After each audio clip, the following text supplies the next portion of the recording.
Blood always tasted like copper and regret. Marcus Kane knew this because he'd been tasting his own for 340 years, ever since a Confederate bayonet carved a 6-inch furrow across his ribs at a place called Gettysburg. The wound never healed properly.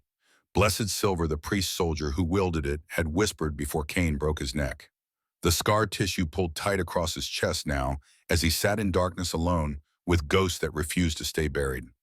Seattle sprawled beneath his penthouse windows, a circuit board of light against Puget Sound's black mirror.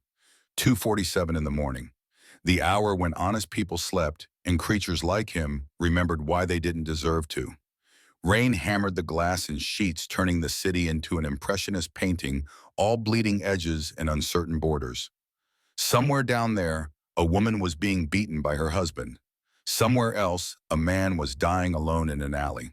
The world turned on its axis of small cruelties, while Marcus Kane sat in a $12,000 Herman Miller chair, holding a sword older than the country that forged it. The cavalry saber rested across his knees, Union Army issue, 1862, Springfield Armory. His brother Nathaniel had carried it through 3 years of war before a Confederate cannonball tore him apart at Gettysburg, defending a field hospital full of wounded rebels. Marcus had asked him why. Why die for enemy soldiers? Nathaniel's answer came back across a century and a half of accumulated failures. Because they stopped being enemies when they needed help. They became people. 23 hours later, Nathaniel was dead and Marcus was dying, gut shot and bleeding out in a farmhouse while both armies retreated. Then Adrian Cross found him. Young Adrian, barely 70 years, turned still pretending the world made sense. The offer was simple: die human or live as something else. Marcus chose poorly. Or perhaps he chose correctly and spent the next 3 centuries paying for it. The television murmured on mute, some late-night news cycle chewing over scandals too small to matter.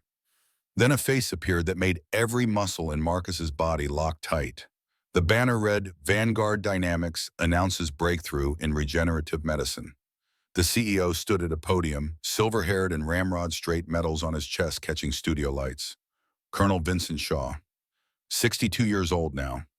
But Marcus remembered him at 27, scared and furious in the jungle darkness of Khe Sanh. The memory hit like a mortar round. Vietnam, 1968. Marcus had been playing soldier again, unable to stay away from wars the way some men couldn't stay away from whiskey. He'd attached himself to a Marine unit as a civilian contractor, maintaining equipment and occasionally pulling wounded men out of firefights when the darkness gave him cover. Lieutenant Shaw commanded the security detail that night. The base came under siege. 3 waves of NVA regular sappers in the wire, the world on fire. Marcus had moved through it like smoke, pulling Marines to cover killing with hands and whatever weapons he found. Shaw saw him take 7 rounds and keep moving. Saw him snap a man's spine with one hand. Saw him drag 3 wounded Marines 200 yards while his own blood turned the mud black. The next morning, Shaw tried to have him arrested, demanded blood tests, x-rays, interrogation. Marcus had disappeared into the jungle before the MPs arrived, but Shaw's report went up the chain. It came back stamped with classifications Shaw didn't have clearance to read. The official word: Lieutenant Shaw experienced combat stress hallucinations, recommended for psychiatric evaluation. They cashiered him out 6 months later, ruined his career, his reputation, his life. And now Shaw ran a company worth $800 million with contracts in 40 countries and research facilities that made CDC biosafety labs look like high school chemistry sets. The Chiron scrolled Vanguard Dynamics partners with federal agencies on regenerative medicine breakthrough. CEO Shaw, "We're on the verge of eliminating aging as we know it." Marcus turned the volume up. Shaw's voice filled the penthouse, smooth and confident, the voice of a man who'd rebuilt himself from ashes. For too long, humanity has accepted death as inevitable, disease as natural, suffering as our inheritance. Vanguard Dynamics is changing that paradigm. Our research into cellular regeneration, into the mechanisms that allow certain organisms to heal from catastrophic injury, is yielding results that would have seemed like science fiction a decade ago. A reporter's voice off camera. "What kind of results, Colonel?" "We've identified certain genetic markers, certain blood-borne factors that dramatically accelerate healing, slow aging, even reverse some forms of cellular decay. The applications are endless. Cancer treatment, trauma recovery, life extension. We're talking about giving humanity the tools to transcend its biological limitations. Where do these genetic markers come from? Shaw's smile never wavered. That's proprietary information, I'm afraid. But I can tell you we're working with volunteer donor populations who've shown remarkable regenerative properties. With their cooperation and CDC oversight, we're isolating the mechanisms and synthesizing compounds that could benefit millions. The interview continued, but Marcus no longer heard it. Volunteer donor populations, regenerative properties. Shaw had spent 55 years hunting the thing that ruined his life, and now he'd found a way to monetize it. The phone in Marcus's hand buzzed, Adrian's name on the screen. Marcus let it ring 3 times before answering. Adrian's voice carried the particular tension of a king trying to sound casual. Council meeting in 1 hour. Thornwood's pushing the Vanguard proposal again. I need your vote. Marcus watched Shaw's face on the television, that smile that promised salvation while it sharpened knives. I'll be there. Marcus, you've been distant lately. Is everything... I said I'll be there. The line went dead. Marcus set the phone down with surgical care, the kind of precision that kept hands from shaking. Adrian meant well. Adrian always meant well. That was the problem with young kings. 208 years felt like forever to them. They thought they'd seen enough to understand the patterns, the cycles, the way history folded back on itself like origami made of corpses. But Marcus remembered Rome burning, remembered the Black Death, remembered watching smallpox kill 90% of the Cherokee in 3 years, while white men called it God's will. He'd seen humans at their worst and their best, and the distance between the two was thinner than most people wanted to believe. Shaw's interview ended. The anchors moved on to a shooting in Tacoma, 12 dead thoughts and prayers, more at 11. Marcus stood joints protesting after hours of stillness and carried Nathaniel's saber to the wall safe. The blade slid into its case beside other relics, a purple heart from a war. The recipient didn't survive a photograph of a woman whose name time had stolen a silver bullet dug out of Marcus's own heart in 1923. The safe closed with a hydraulic hiss. Some memories deserved to stay locked away. The closet yielded a charcoal suit, Italian silk that cost more than a working man's monthly rent. Marcus had lived long enough to see clothing cycles repeat 3 times over. Everything came back eventually. Fashion, music, fascism. The razor scraped away 2 days of silver stubble. The face in the mirror looked 60, weathered by a life outdoors crow's feet from squinting into too many sunrises. But the eyes were wrong. The eyes were old in a way no human's eyes should be, carrying weight that turned iris gray into tombstone gray. He'd fought in every American war since Bull Run. Gettysburg, the Somme, Belleau Wood, Iwo Jima, Quezon, Fallujah. 63 confirmed kills with his sniper rifle in the Pacific Theater, alone back when vampires could still pretend they were serving something larger than themselves. A Navy Cross he couldn't accept because he didn't officially exist. 3 Silver Stars and a Medal of Honor nomination that disappeared into classified archives when military intelligence realized what he was. 273 years of being the thing that goes bump in the night, pretending it was all for a greater good. The suit jacket settled across his shoulders with the weight of costume of pretense. Marcus Kane, elder vampire. Marcus Kane, loyal servant to King Adrian Cross for 80 years. Marcus Kane, the weary soldier who'd fought too long and forgotten what he was fighting for. All the masks felt equally true and equally false. The elevator descended 60 floors in silence. Marcus's reflection stared back at him from polished bronze, a ghost haunting itself. The penthouse belonged to Adrian's court, provided as compensation for service rendered. Everything in Marcus's life belonged to someone else. Even the life itself was borrowed, stolen from a dying man in a Pennsylvania farmhouse by a vampire who thought he was performing mercy. Adrian had been young then, idealistic, believing their kind could be noble if they tried hard enough. Marcus had disabused him of that notion over the following decades, but some lessons Adrian refused to learn. The parking garage smelled of concrete and motor oil. Marcus's motorcycle waited in its designated spot, a Ducati Diavel that could outrun everything except his own memories. The engine's growl echoed off concrete pillars as he threaded through downtown Seattle rain, turning the streets into rivers of reflected neon. Most of the city slept, but in certain neighborhoods, certain buildings behind certain doors, others like him stirred. Vampires didn't need much sleep. Another curse disguised as blessing. Nocturne occupied a converted warehouse in Pioneer Square, all exposed brick and reclaimed timber, the kind of place that charged $40 for a cocktail and called it craft. The humans who visited during business hours never noticed the security, the cameras, the fact that the restaurant never seemed to close. They saw atmosphere and exclusivity, paid their bills, posted their photos. They didn't see the reinforced door frames, the UV-resistant window film, the escape routes built into every wall. They didn't notice that the waitstaff never aged, that the same hostess who'd greeted them in 2010 looked identical in 2025. Humans were spectacularly good at not noticing things that disrupted their comfortable narratives. Marcus parked in the alley behind the building. The service entrance recognized his fingerprints in retinal patterned steel, door hissing open on hydraulics that could hold against small arms fire. The corridor beyond stretched toward amber light and the murmur of voices. Classical music drifted from hidden speakers, something baroque and melancholy. Adrian had expensive taste and the budget to indulge it. The council chamber occupied the building's third floor, accessible only through biometric locks and personal invitation. 20 vampires stood in clusters around a conference table that could seat 40. Marcus recognized most of them. Victoria Ashford held court near the windows, her gold dress catching light, dark skin glowing against pale faces. She'd been a prosecutor in New York before the Great Depression, and she still cross-examined the world like a hostile witness.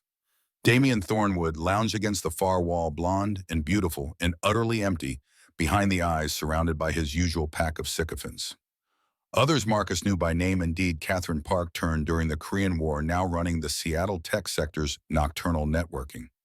James Chen, no relation to any Chen Marcus, would meet later, controlling Chinatown's protection rackets with velvet-gloved efficiency, the usual players performing their usual parts. Adrian stood at the head of the table, reading from a tablet with the intense focus of someone trying to convince himself the words made sense. He looked 35 Mediterranean features that could pass for Italian or Greek or Lebanese depending on accent and audience. 208 years hadn't weathered him the way time weathered Marcus. Adrian still believed in progress and improvement, in the myth that tomorrow might be better than today. Hope was a young man's game. The king's head lifted as Marcus entered. Something passed between them, brief as a heartbeat, complex as their shared history. 8 decades of loyalty, of service, of watching Adrian make decisions Marcus couldn't support, but couldn't quite oppose. The accumulated weight of being the conscience Adrian didn't want, and the reminder Marcus didn't care to be. Adrian's voice cut through the sidebar conversations. Marcus, good. We're all here. Let's begin. The vampires settled into chairs with varying degrees of grace. Marcus took his usual position at Adrian's right hand, the place of trusted advisor and potential executioner. In older days, the king's right hand literally held the blade that enforced royal will. Some traditions died harder than others. The tablet projected onto the wall screen, displaying corporate logos and financial statements. Vanguard Dynamics, the letterhead read, Strategic Partnership Proposal. You've all reviewed the materials, Adrian began. His fingers drummed against the table's edge, the only tell that he knew this wouldn't go smoothly. Damien has been negotiating with Vanguard Dynamics for 6 months. They're offering us something unprecedented: political protection, hunter non-aggression, access to their federal contracts and influence networks. In exchange, they want our cooperation with certain research initiatives. Victoria's voice carried the particular skepticism of someone who'd cross-examined too many liars. Cooperation meaning what exactly? Blood samples, tissue biopsies, vivisection. Damien pushed off the wall with liquid grace, moving to stand opposite Marcus like they were generals at a treaty signing. Everything Damien did carried theatrical weight, as if the world was his audience and he was determined to give them a show. They want to understand our regenerative properties, our disease resistance, our longevity, all things that could benefit humanity tremendously.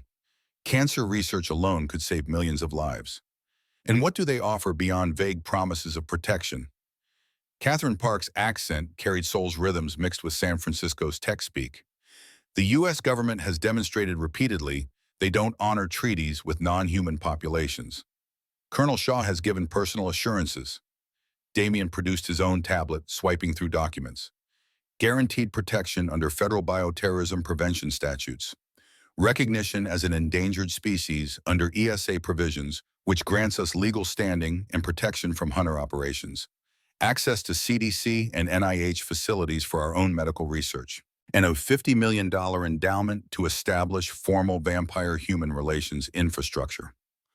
The room erupted into overlapping conversations. Some vampires leaned forward, interested. Others sat back suspicious. Marcus watched Adrian's face, reading the calculation behind careful neutrality. The king wanted this deal. Needed it, perhaps.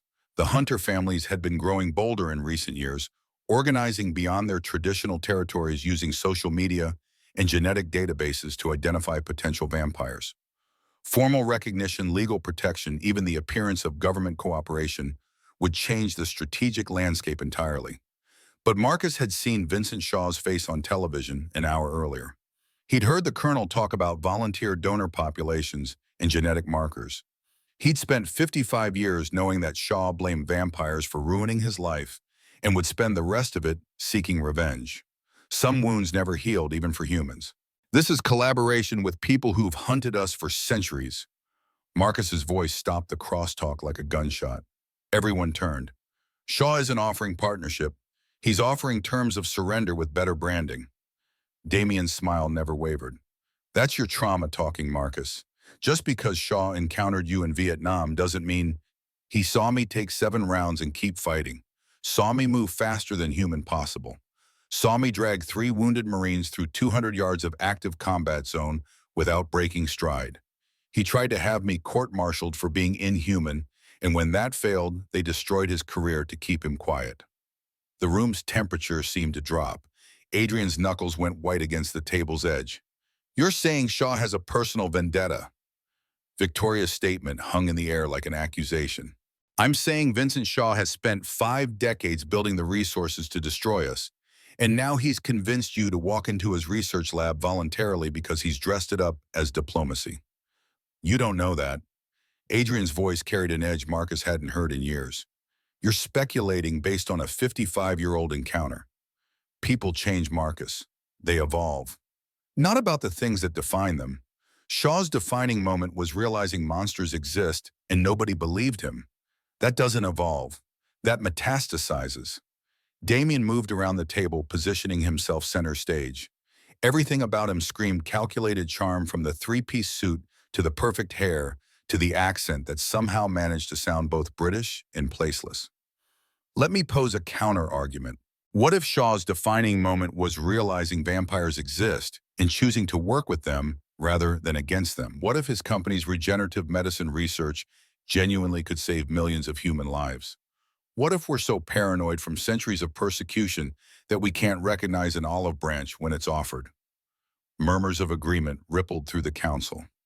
Marcus felt the room slipping away, sentiment shifting like sand. Adrian's face carried the expression of someone grateful for the lifeline Damien had just thrown him.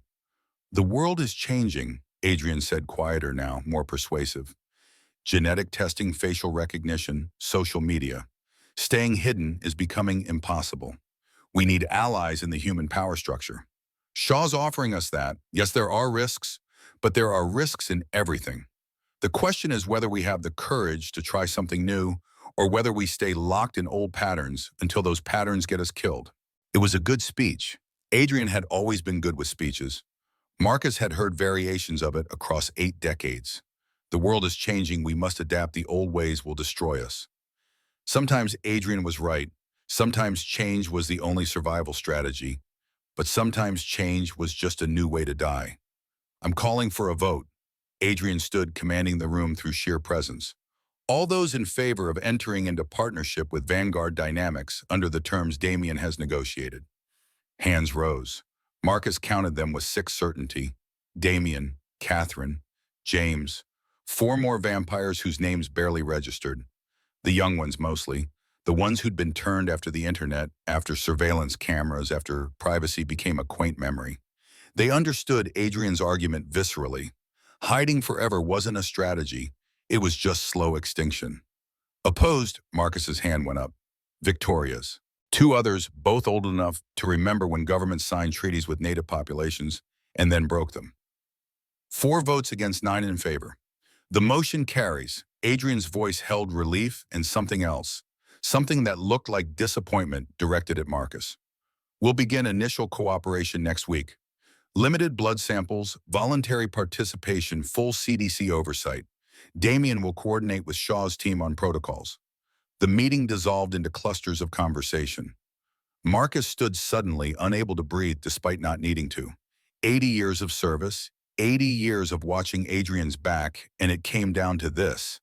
A handshake deal with the man who'd been hunting them since Marcus left him bleeding in a jungle half a century ago. Adrian caught Marcus's arm as he turned to leave. The king's grip carried strength most humans couldn't match, but it felt fragile compared to the distance suddenly yawning between them. Marcus, wait. We need to talk about this. No, the word came out flat final. You made your decision. I made mine. You can't just... I've followed you for 80 years, Adrian. Through politics I didn't like. Through compromises that tasted like ash. But this, Marcus pulled free. This is collaboration with the enemy, and I won't be part of it. Marcus, you're speaking out of turn. Then court-martial me. I'm done. The silence that followed carried weight enough to crack foundations. Every vampire in the room watched as Marcus Kane, elder of the court, trusted advisor to the king, walked away from 8 decades of loyalty with nothing but a Civil War sword and the certainty that everything was about to go wrong. The corridor stretched empty and accusatory. Marcus's footsteps echoed off reclaimed brick. Somewhere above, rain hammered on the roof with the steady rhythm of incoming artillery. The service exit waited ahead, promise of escape, of freedom from watching another leader make the choices that would get them all killed. Then the front entrance exploded inward. The door didn't open. It blew off its hinges, 1,000 pounds of reinforced steel flying across the restaurant floor like a playing card. 4 men in tactical gear poured through the opening weapons, raised moving with the coordinated precision of a professional military unit. Behind them, a woman stumbled into the light gray pantsuit, torn and bloodied, a briefcase handcuffed to her left wrist. Everything slowed down the way it did in combat, each second stretching into tactical infinity. Marcus's vampire vision processed details human eyes would miss: the woman's CDC badge hanging from a lanyard, the identification reading, Maya Chen Intelligence Division. The tactical team's gear was military issue, but their patches were civilian contractors. No unit designation, no national insignia. The woman's face carried the particular terror of someone who'd been running for miles and knew she couldn't run much further. She made eye contact with Marcus across 30 feet of restaurant floor. Something in her gaze, desperation mixed with calculation, reminded him of Nathaniel's last words. They stopped being enemies when they needed help. They became people. Maya Chen ran straight toward him, not toward Adrian, who radiated power and authority like a spotlight, not toward the other vampires who'd emerged from the council chamber to investigate the noise. Toward Marcus, because he was the only one who looked old. Old meant experienced. Old meant maybe possibly he'd seen enough horror to help with one more. She grabbed his arm with her free hand. Please, you look like you've seen combat. I need a soldier, not a politician. The tactical team leader stepped forward, removing his helmet. Recognition hit Marcus like a shaped charge. James Morrison. Call sign Reaper Delta Force, retired. They'd crossed paths in Fallujah 2007. Marcus had pulled Morrison out of a house full of insurgents after an IED took out half his squad. Morrison had watched Marcus take rounds that should have killed him and never said a word to command. Professional courtesy between killers. Marcus Kane. Morrison's voice carried the particular weariness of a man who hated what he was about to do but would do it anyway. Been a long time. Reaper. Marcus positioned himself between Morrison and the woman without conscious thought, muscle memory from 1,000 firefights taking over. You're working for Shaw now. Contract work, good money. Morrison's weapon stayed low but ready. That woman stole classified material from Vanguard Dynamics. She's coming with us. The restaurant had gone silent. 30 vampires and whatever human staff hadn't fled watched the standoff with the fascinated stillness of predators evaluating prey. Adrian moved forward from the Crowd King's authority, radiating like heat. Gentlemen, I think there's been a misunderstanding. This is a private establishment. You can't just... Sir, with respect, we have federal authorization to retrieve stolen property and apprehend the suspect. Morrison kept his eyes on Marcus, professional enough to recognize the real threat. We don't want trouble, Just hand over the woman and we'll leave. Maya Chen's fingers dug into Marcus's arm hard enough to draw blood. Her voice came out barely above a whisper, but in the deadly quiet room, every vampire heard it. I know what Vanguard Dynamics is really doing. The volunteer donors aren't volunteers. The regenerative research isn't for medicine. It's a weapon. And if they get me, they get the last piece they need to make it work. Marcus felt something slot into place in his chest, a gear engaging after years of grinding uselessly. Shaw wasn't just hunting vampires. He was building something bigger. Something that required Maya Chen and her stolen intelligence, and whatever blood ran through her veins. The whole Vanguard partnership, the whole political dance Adrian had just signed on to, was cover for something darker. How many pursuers? Marcus's voice came out military flat, slipping into operational mode. Maya matched his tone without hesitation. 4 here. Extraction team outside. Maybe 12 total. Skill set, private military, former special forces. Your offense. I know what Vanguard Dynamics is really doing with vampire blood, and I have proof. Adrian's voice carried warning. Marcus, don't. Marcus ignored him. The words came from somewhere deeper than thought, older than logic. Article 12, Covenant of 1347.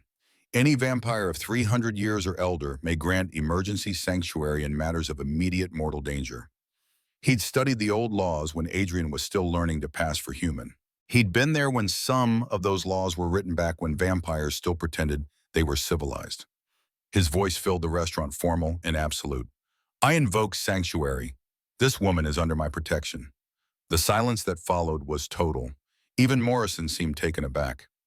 Adrian's face went carefully blank, the expression he wore when mentally rewriting strategies mid-crisis. You can't grant sanctuary without King's approval. Article 12, Covenant of 1347.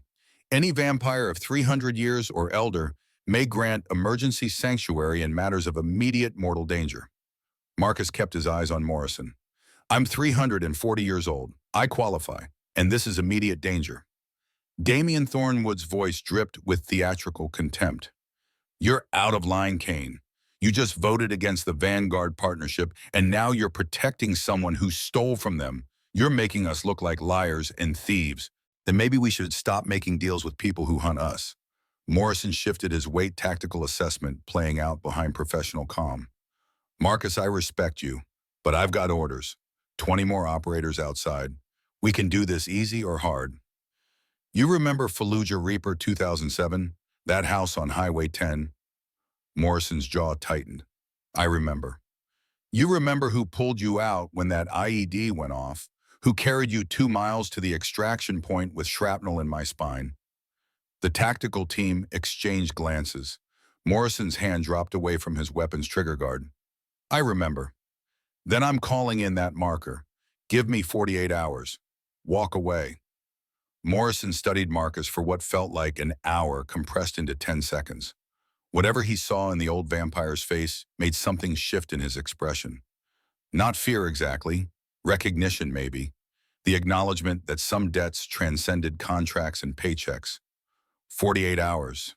That's all I can buy you before Shaw sends a full kill team. Morrison signaled his team. They withdrew with the same precision they'd entered, weapons covering retreat angles, movement, coordinated by years of practice. The ruined door hung at an angle like a broken tooth. Rain blew in from the street, turning the restaurant floor into a shallow pool. Maya Chen sagged against Marcus' adrenaline crash, hitting hard. Thank you. Thank you. Adrian approached with the careful control of a king whose authority had just been challenged in front of his entire court. His voice came out quiet, which made it more dangerous. Do you have any idea what you just did? Saved a woman's life. She's CDC intelligence. She stole from our new partners. You just put us in the middle of a federal investigation and a corporate war. Good. Maybe it'll remind us we're warriors instead of accountants. The restaurant held its breath. Alpha males squaring off the eternal dance of dominance and resistance. Adrian's eyes flickered with something that might have been hurt under the anger. You're confined to quarters pending council review. Don't make this worse. Too late for that. Marcus turned toward the service exit, Maya Chen still clutching his arm like a life preserver. The other vampires parted like water, none willing to interfere in what was clearly a king's problem. Only Victoria met Marcus's eyes as he passed. Something in her expression looked like approval, or maybe just grim recognition that the old soldier had finally found a hill worth dying on. The corridor, the elevator, the parking garage all blurred together. Rain hammered the city with renewed fury. Maya Chen climbed onto the Ducati behind Marcus without being asked, arms wrapping around his waist, with the desperate strength of someone who'd accepted her life was now in someone else's hands. The motorcycle screamed into the night, rain stinging like bullets, the city, a maze of reflected light and shadow. Marcus drove on autopiloted instinct, navigating toward the industrial district where he maintained a safe house Adrian didn't know about. 3 centuries of life taught you to always have an exit strategy, always keep resources your superiors couldn't access, always maintain the ability to go to ground when everything went sideways. The safe house occupied the top floor of an abandoned cannery near the waterfront.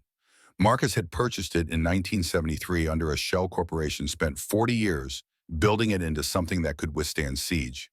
Reinforced walls, redundant power weapons, cache escape routes through the sewers, all the paranoia of a soldier who'd survived by assuming the worst. Maya Chen stumbled inside, soaked through, shaking with cold and shock. Marcus locked the door, engaged the deadbolts, activated the security perimeter. Outside, rain continued its assault.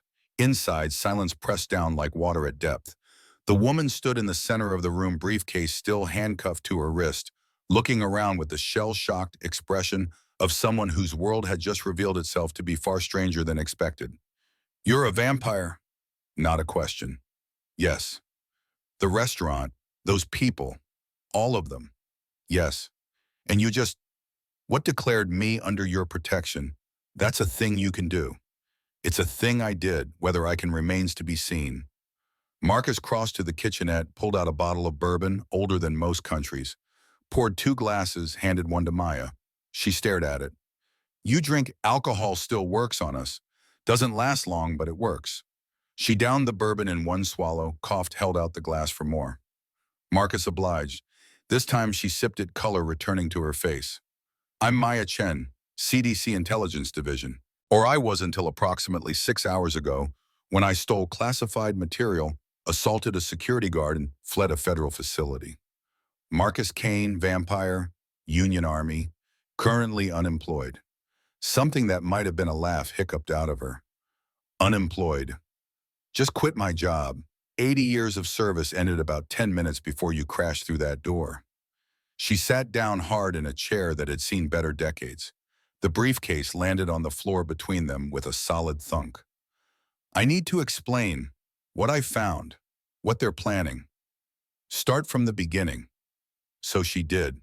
The words tumbled out in fragments: professional competence, fighting exhaustion. Maya Chen, 28, Yale, law epidemiology minor, recruited by CDC's Intelligence Division in 2019 to track biosecurity threats.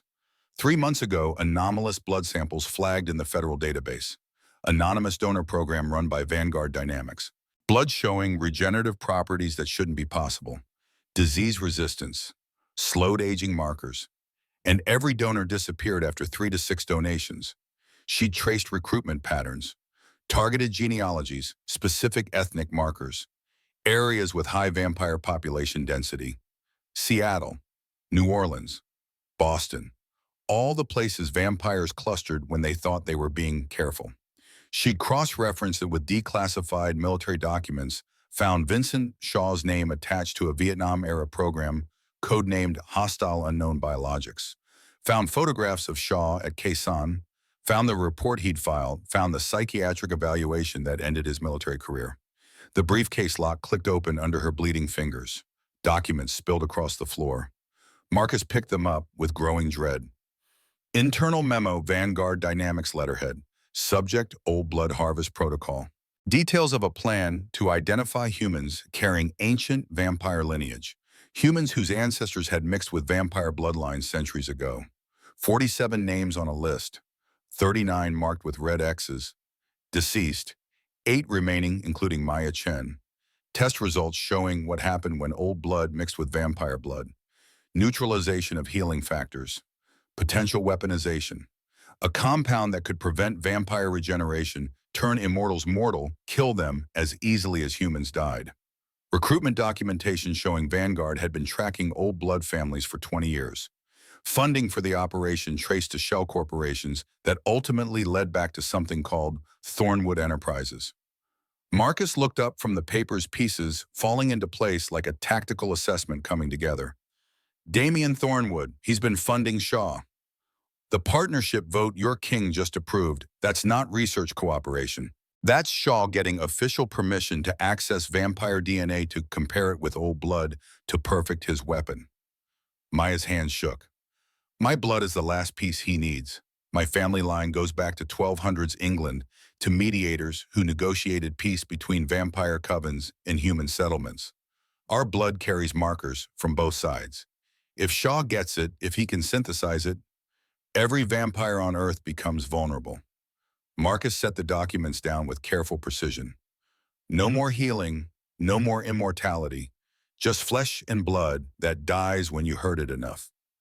The silence that followed felt like standing in the eye of a hurricane knowing the worst was coming and helpless to stop it. Maya Chen stared at her hands at the briefcase that contained the death of an entire species, at the vampire who'd chosen to protect her for reasons she probably didn't understand. Why did you help me? Her voice came out small. You don't know me. This isn't your fight. Marcus thought about Nathaniel bleeding out at Gettysburg, while Confederate and Union wounded screamed for mercy in a field hospital he died defending. Thought about every war he'd fought, every cause he'd served, every time he'd told himself the violence mattered because it protected something worth protecting. I'm 340 years old. I fought at Gettysburg, the Somme Iwo Jima, Quezon Fallujah. I've killed more men than you've met in your life. I've watched empires rise and fall, and rise again wearing new flags, but carrying old hatreds. He met her eyes, saw her really seeing him for the first time. Not the soldier, not the vampire, but the exhausted thing underneath that kept going, 'cause stopping meant admitting it was all for nothing. And I'm tired of watching the worst people win because good men stayed neutral. You asked for help when you were being hunted. That's the only reason I need. Her eyes went bright with tears she wouldn't let fall. Professional composure cracking just enough to show the terrified analyst underneath the woman who'd stolen classified documents because it was right and now faced the consequences. Shaw will come for me. Your people will revoke your sanctuary. I'm dead either way. Maybe, or maybe we've got 48 hours to prove your conspiracy theory and expose what Shaw's really planning. 48 hours against a military contractor with federal backing and a vampire clan leader who wants me dead. I've faced worse odds. When Gettysburg, Quezon, last Tuesday when I tried to assemble IKEA furniture. The joke startled a laugh out of her, sharp and slightly hysterical. Outside, dawn approached with the inexorable patience of things that couldn't be stopped. Marcus felt it in his bones, the sun's weight pressing down even through clouds and rain. Time to rest, time to plan, time to figure out how to keep a promise he had no idea how to honor. Get some sleep. There's a bed in the back room. Door locks from inside. What about you? I'll keep watch. Old soldier habits. She gathered the documents back into the briefcase, moved toward the back room, then stopped. Marcus, thank you for choosing principle over convenience. The door closed behind her. Marcus stood alone in the pre-dawn gray, holding a glass of bourbon in a century of regrets. His phone buzzed. Adrian's name. Marcus let it go to voicemail. The message that followed was short and cold. Emergency Council Meeting 0600. Your presence is required. Don't make me send people to collect you. So it begins. Marcus looked at the documents Maya had stolen, at the proof of Shaw's weapon, and Thornwood's betrayal, and Adrian's blind stumble into genocide. 48 hours to change the king's mind. 48 hours to expose a conspiracy decades in the making. 48 hours to prove sanctuary meant something more than political convenience. He'd faced worse odds. Maybe. The bourbon went down, smooth, familiar burn that faded too quickly. Marcus Kane, 340 years old, Union Army veteran. Vampire elder, unemployed and insubordinate and possibly insane. All those masks and none of them false. Outside, the rain finally stopped. Dawn broke gray and cold over Puget Sound. Somewhere in the city, Vincent Shaw was planning his next move. Somewhere else, Adrian Cross was deciding how to punish disloyalty. And in a safe house that smelled of salt water and old regrets, Maya Chen slept the sleep of the exhausted, while Marcus Kane kept watch like he'd done for 3 centuries. Some habits were harder to break than others. The phone buzzed again. Morrison's number this time. Marcus answered. "You've got incoming. Shaw's moving faster than I thought. Full tactical team ETA 2 hours to your safe house location." How did he GPS tracker in the woman's briefcase? I didn't know until after we left. Shaw's orders. "You're warning me, that'll cost you." Maybe I'm tired of working for people who play dirty. Morrison's voice carried the weight of someone making a decision in real time. Or maybe I just don't like seeing good soldiers hung out to dry by politicians. Either way, you've got 2 hours. Use them. The line went dead. Marcus stared at the briefcase, at the innocent-looking leather case that was currently broadcasting their location to every hostile force in the region. He could dump it, but the documents inside were the only proof of Shaw's plans. Could run, but running just delayed the inevitable. Could stay and fight, but defending a fixed position against superior numbers was how you got killed. He chose a fourth option. The documents went into a fireproof safe that had survived 3 different wars. The briefcase went into Maya's hands when he woke her 15 minutes later. "Shaw tracked us. We're moving." She came awake instantly, the hyper-alertness of someone who'd been running too long. "We're into the lion's den. If Adrian wants to see me, I'll show up. With you, with the evidence, and with a proposal he can't refuse." "What proposal?" "That we stop playing defense and take the fight to Shaw before he takes it to us." The motorcycle screamed back through Seattle's morning traffic, weaving between cars full of commuters heading to jobs they hated, paying mortgages on houses they didn't own, living small lives in a world that was about to get much stranger. Maya Chen held on tight, the briefcase secured between them, dawn light making her squint. Nocturne looked different in daylight. The magic of amber lighting and carefully curated atmosphere disappeared under gray Pacific Northwest morning. It looked like what it was, an old warehouse pretending to be something more important. The front entrance had been repaired, new door already installed, as if last night's violence had never happened. Marcus walked through it with Maya at his side, past the hostess who recognized him and said nothing, through the empty restaurant to the service elevator. 6 floors down instead of 3 this time. The real council chamber, the one humans never saw. Stone walls carved from bedrock air that tasted of earth and age. This was where vampire business got conducted when pretense wasn't required. 40 vampires filled the chamber. Not the usual 20, but representatives from every clan on the West Coast, every faction with interest in Seattle's politics. Word had spread fast. Marcus Kane had invoked sanctuary, challenged the king's authority, brought a human into their midst who carried proof of genocide. This wasn't a normal council meeting. This was a trial. Adrian stood at the head of the chamber, face carved from marble and patience. Victoria Ashford held position to his left, neutral ground. Damian Thornwood lounged against the right wall with barely contained satisfaction. He'd waited decades for Marcus to slip up badly enough to justify removal. Today was Christmas. Marcus walked straight to the center of the chamber, Maya half a step behind. The assembled vampires watched with the particular stillness of predators, deciding whether something was prey or competition. Some faces Marcus recognized. Others were strangers. Young things turned after the internet, after smartphones, after the world became a surveillance state where hiding meant constantly running. Adrian's voice cut through the silence like a blade through silk. "Marcus Kane, you invoked sanctuary without authorization. You interfered in a federal investigation. You brought a human fugitive into our midst and jeopardized a treaty that took 6 months to negotiate." Each word fell with judicial precision, building a case for punishment. Under normal circumstances, this would warrant immediate expulsion from the court and revocation of all privileges. But given your service record, I'm offering you a chance to explain. Convince us this woman is worth the chaos you've created. Marcus felt Maya tense beside him. This was her moment, her chance to make the case for why her life mattered more than politics. But she was an intelligence analyst, not a lawyer. She dealt in facts, not rhetoric. And vampires were rarely convinced by facts alone. So Marcus spoke first. "You all saw Vincent Shaw on television, heard him talk about regenerative medicine, about volunteer donors, about eliminating aging and disease. It sounded noble, progressive. Exactly what you'd expect from a man trying to move past a traumatic encounter with the unknown.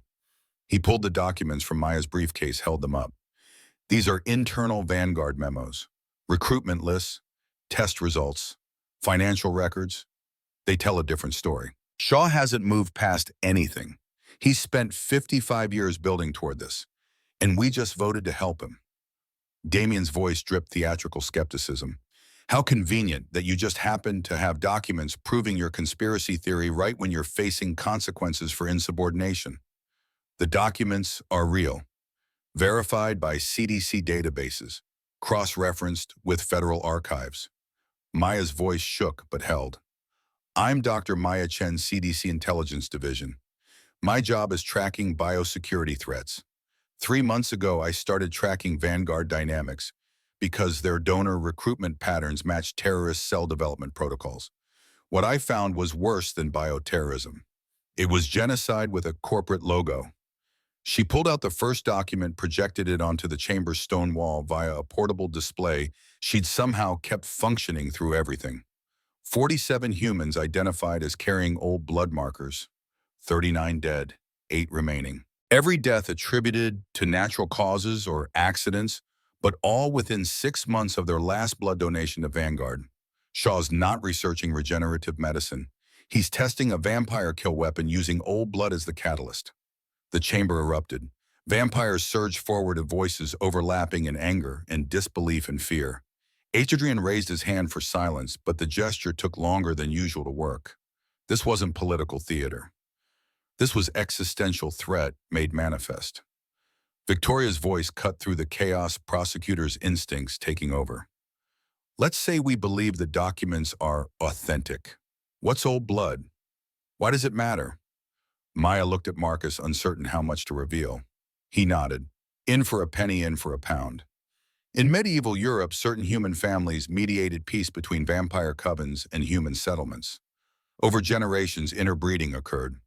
Not enough to create hybrids, but enough to leave genetic markers. Old blood families carry trace vampire DNA. Catherine Park leaned forward. And this matters why? Because old blood mixed with vampire blood neutralizes healing factors. It's the one substance that can make us mortal. The silence that followed could have crushed Diamond. Every vampire in the chamber understood instantly. Their greatest strength, their immortality, the thing that made them apex predators. It could be taken away. They could become as fragile as the humans they fed on, as vulnerable as the prey they'd spent centuries hunting. Damien recovered first, pivoting to his backup strategy. Even if this is true, handing the Chen woman to Vanguard might be the safest option. Shaw gets what he wants. We get our treaty, and we monitor the research to ensure it's not weaponized. You can't be serious. Victoria's face showed shock that looked genuine. You're proposing we gift-wrap genocide for a man who's been hunting us since Vietnam. I'm proposing pragmatism. Shaw's already tracked us here. He knows where we sleep, where we feed, where we gather. The only thing preventing him from deploying his weapon is complete synthesis. If we give him Maya Chen voluntarily with conditions, we maintain some control. Marcus felt something slot into place, pieces of a conspiracy coming together. You already knew about the weapon, about the old blood families. Damien's smile never wavered. Shaw and I have been partners for 20 years, ever since I realized Adrian's soft policies would destroy us. Vampires need to be apex, not hidden. Shaw's weapon eliminates weak bloodlines, old blood carriers who could be turned against us. Survival of the fittest. The revelation hung in the air like nerve gas. Damien Thornwood, ancient vampire clan leader Adrian's rival, had been working with a human hunter to develop a vampire genocide weapon. The logic was insane and perfectly clear. Eliminate the vulnerable bloodlines. Keep only the strong, emerge from hiding as the dominant species once humanity had been culled of anyone who could threaten them. Adrian's face went white. You've been working with Shaw, the partnership proposal, the 6 months of negotiations. You've been playing us. I've been preparing us for the future. A future where we stop cowering in shadows and take our rightful place as humanity's apex predators. Damien stepped forward, all pretense of civility dropped. Your way leads to extinction, Adrian. Slow erosion as humans develop better surveillance, better weapons, better ways to identify and eliminate us. My way ensures we strike first. The chamber split instantly. Half the vampires moved toward Damien, expressions calculating, weighing his argument. The other half pressed closer to Adrian, loyalty or fear keeping them anchored. Victoria stood alone in the middle, prosecutor's mind, working through the implications. Maya grabbed Marcus's arm. We need to leave, now, before this turns into a war. But Marcus wasn't watching Damien or Adrian. He was watching the chamber's entrance, where 4 vampires in tactical gear had just appeared. Not Damien's people, not Adrian's. Outside contractors judging by their weapons and the way they moved. Professional soldiers wearing vampire faces. The team leader stepped forward, removing his helmet. Marcus didn't recognize him, but the insignia on his vest was clear. Vanguard Dynamics. Nobody moves. By order of Colonel Vincent Shaw and authorization of the Federal Biosecurity Council, this facility is being secured. All occupants are to remain calm and await processing. Adrian's voice carried absolute authority.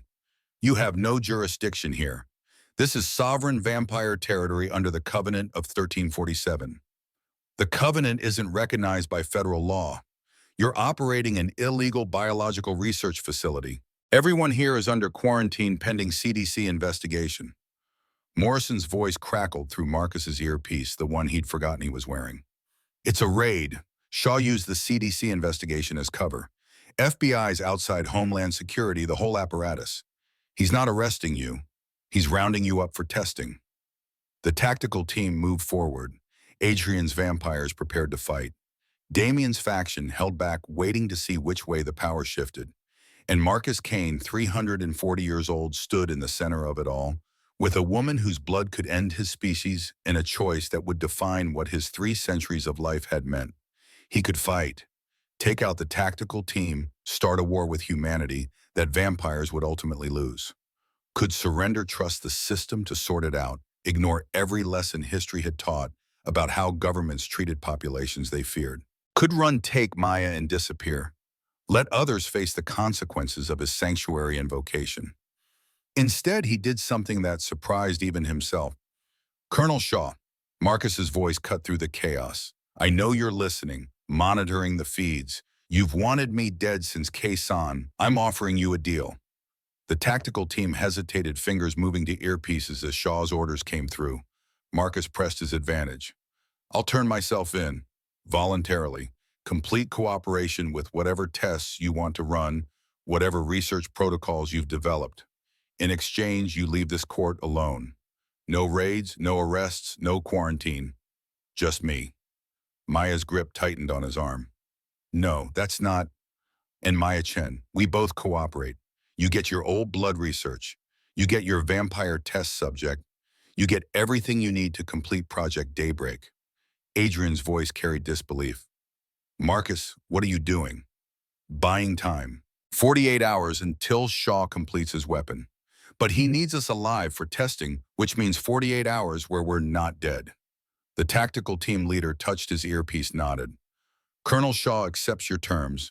You and Dr. Chen will accompany us to a secure research facility. Cooperation is expected. Resistance will be met with lethal force. Understood. Marcus turned to Maya, lowered his voice so only she could hear. Trust me, I've been a prisoner before. I know how to escape. Her eyes searched his face for certainty he didn't feel. Whatever she saw there made her nod. Okay, but if you get me killed, I'm haunting you for the next 300 years. Fair.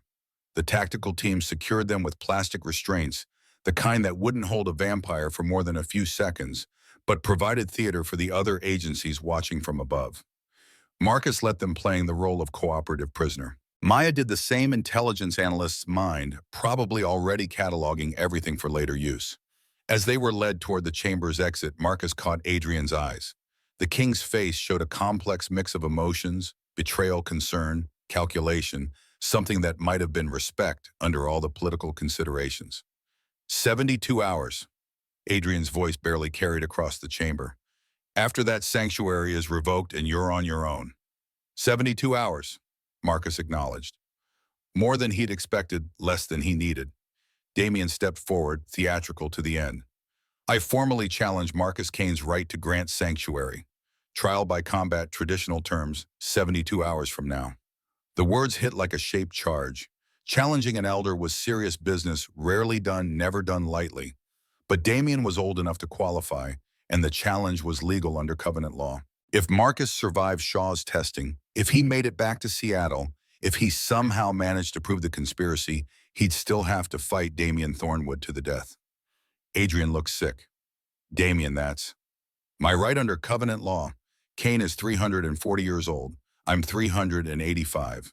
We're peers. I claim challenge. The tactical team didn't care about vampire politics. They marched Marcus and Maya through corridors that suddenly felt like execution chambers, up elevators that climbed toward daylight and federal custody and whatever Shaw had planned for them. Morrison was waiting by the FBI vehicle, still wearing his contractor gear, face carefully neutral. As Marcus passed, he leaned in close enough to whisper, "Shaw's facility is 40 miles north.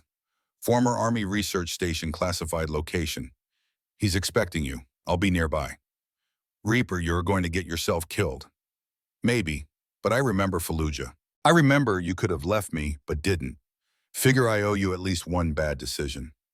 The vehicles pulled away from Nocturne with the slow certainty of government operations, sirens, silent lights off, nothing to alert the morning commuters to the fact that Seattle's vampire population had just been exposed and contained in a single operation.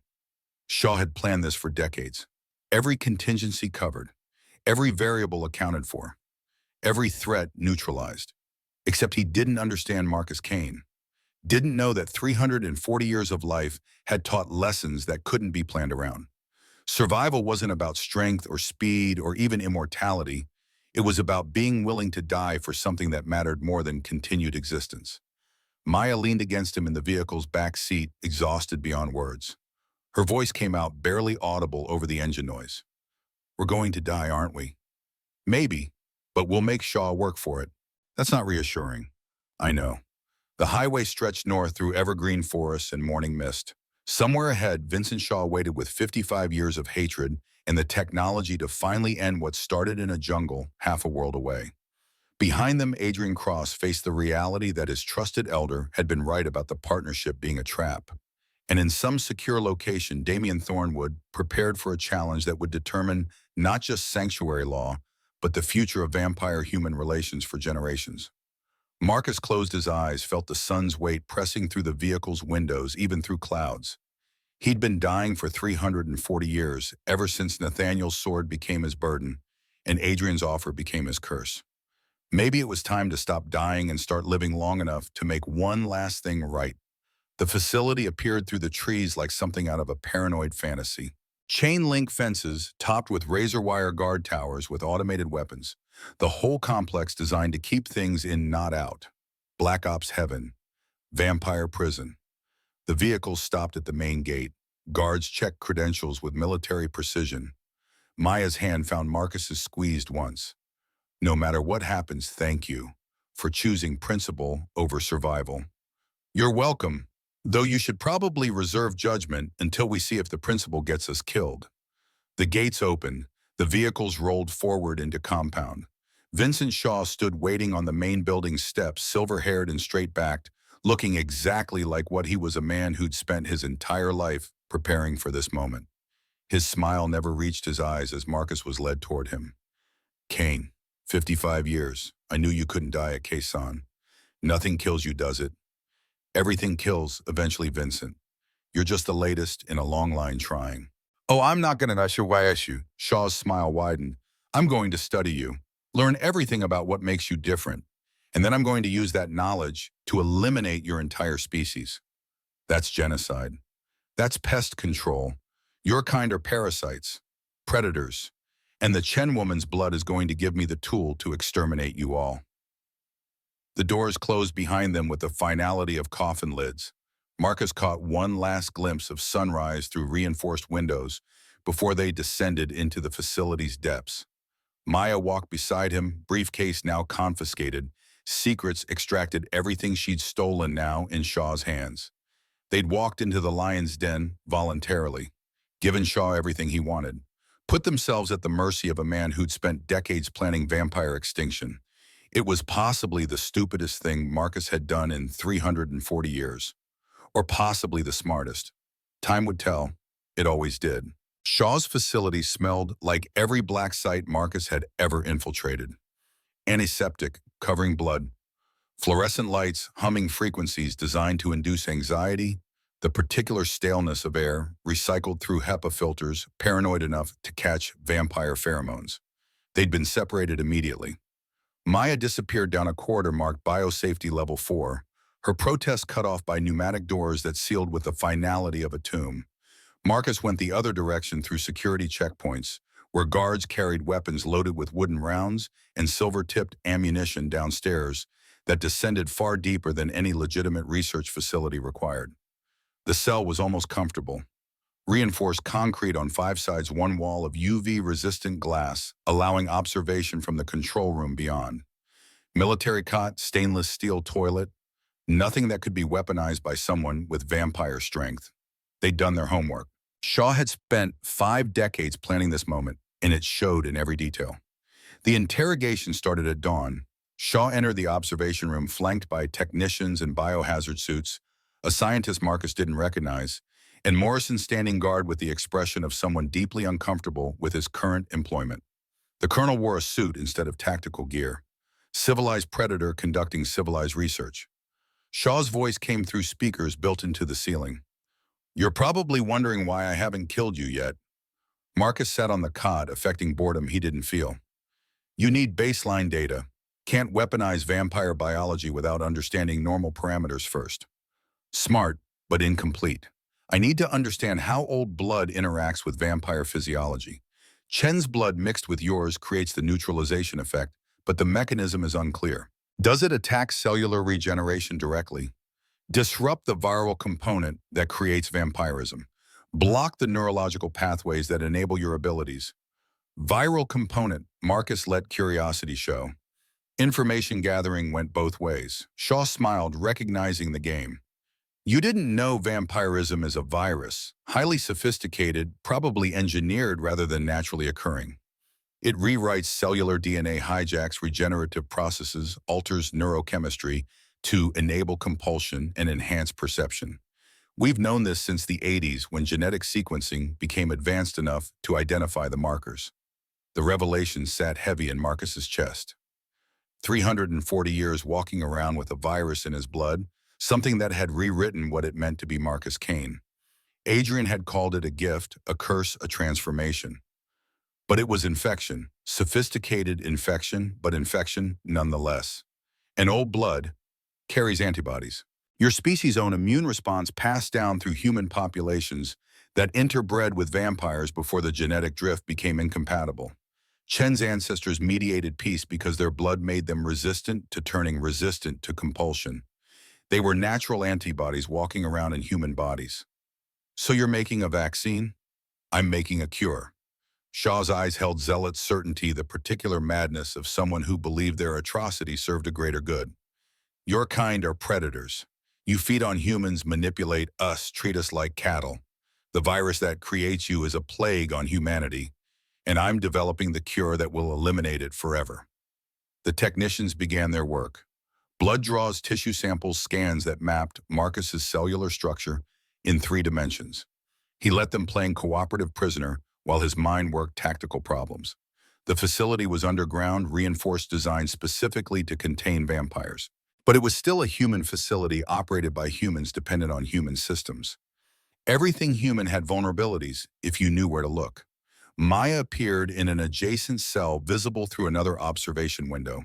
She looked exhausted but unharmed, dressed in paper scrubs, a fur line running into her arm. They were extracting blood, measuring whatever made old blood special. Her eyes found Marcus through the glass, terror and determination warring in her expression. Shaw noticed the direction of Marcus's attention. "She's cooperating beautifully, very professional. Keeps asking about data security protocols and sample handling procedures. Analyst to the core. If you hurt her..." "I won't. Her blood is too valuable.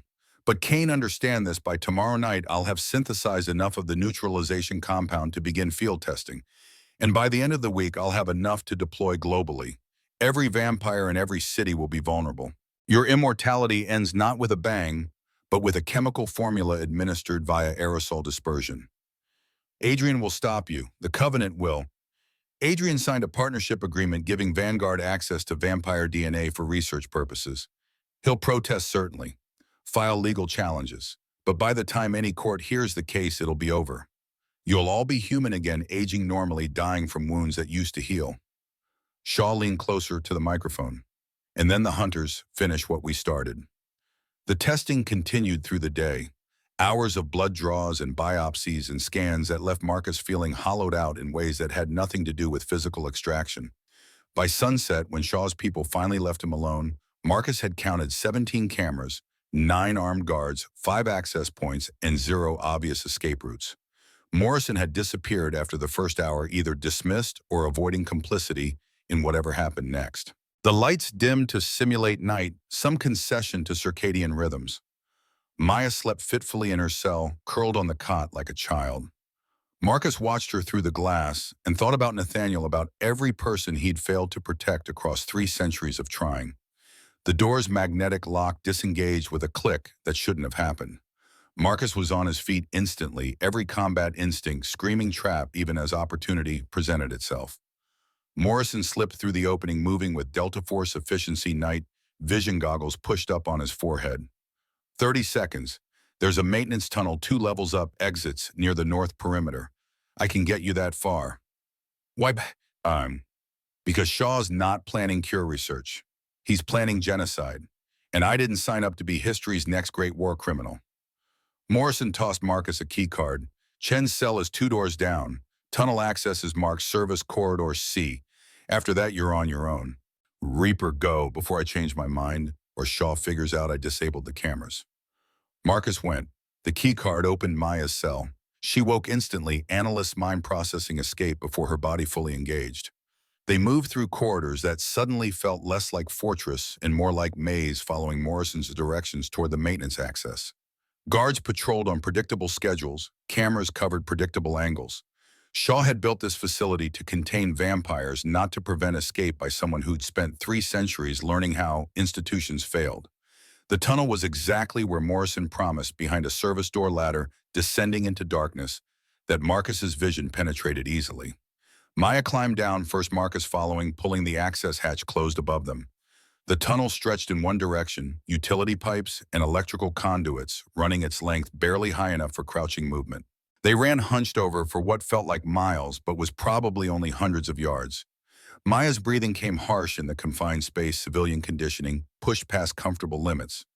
Marcus could have carried her, but the tunnel's dimensions didn't allow it.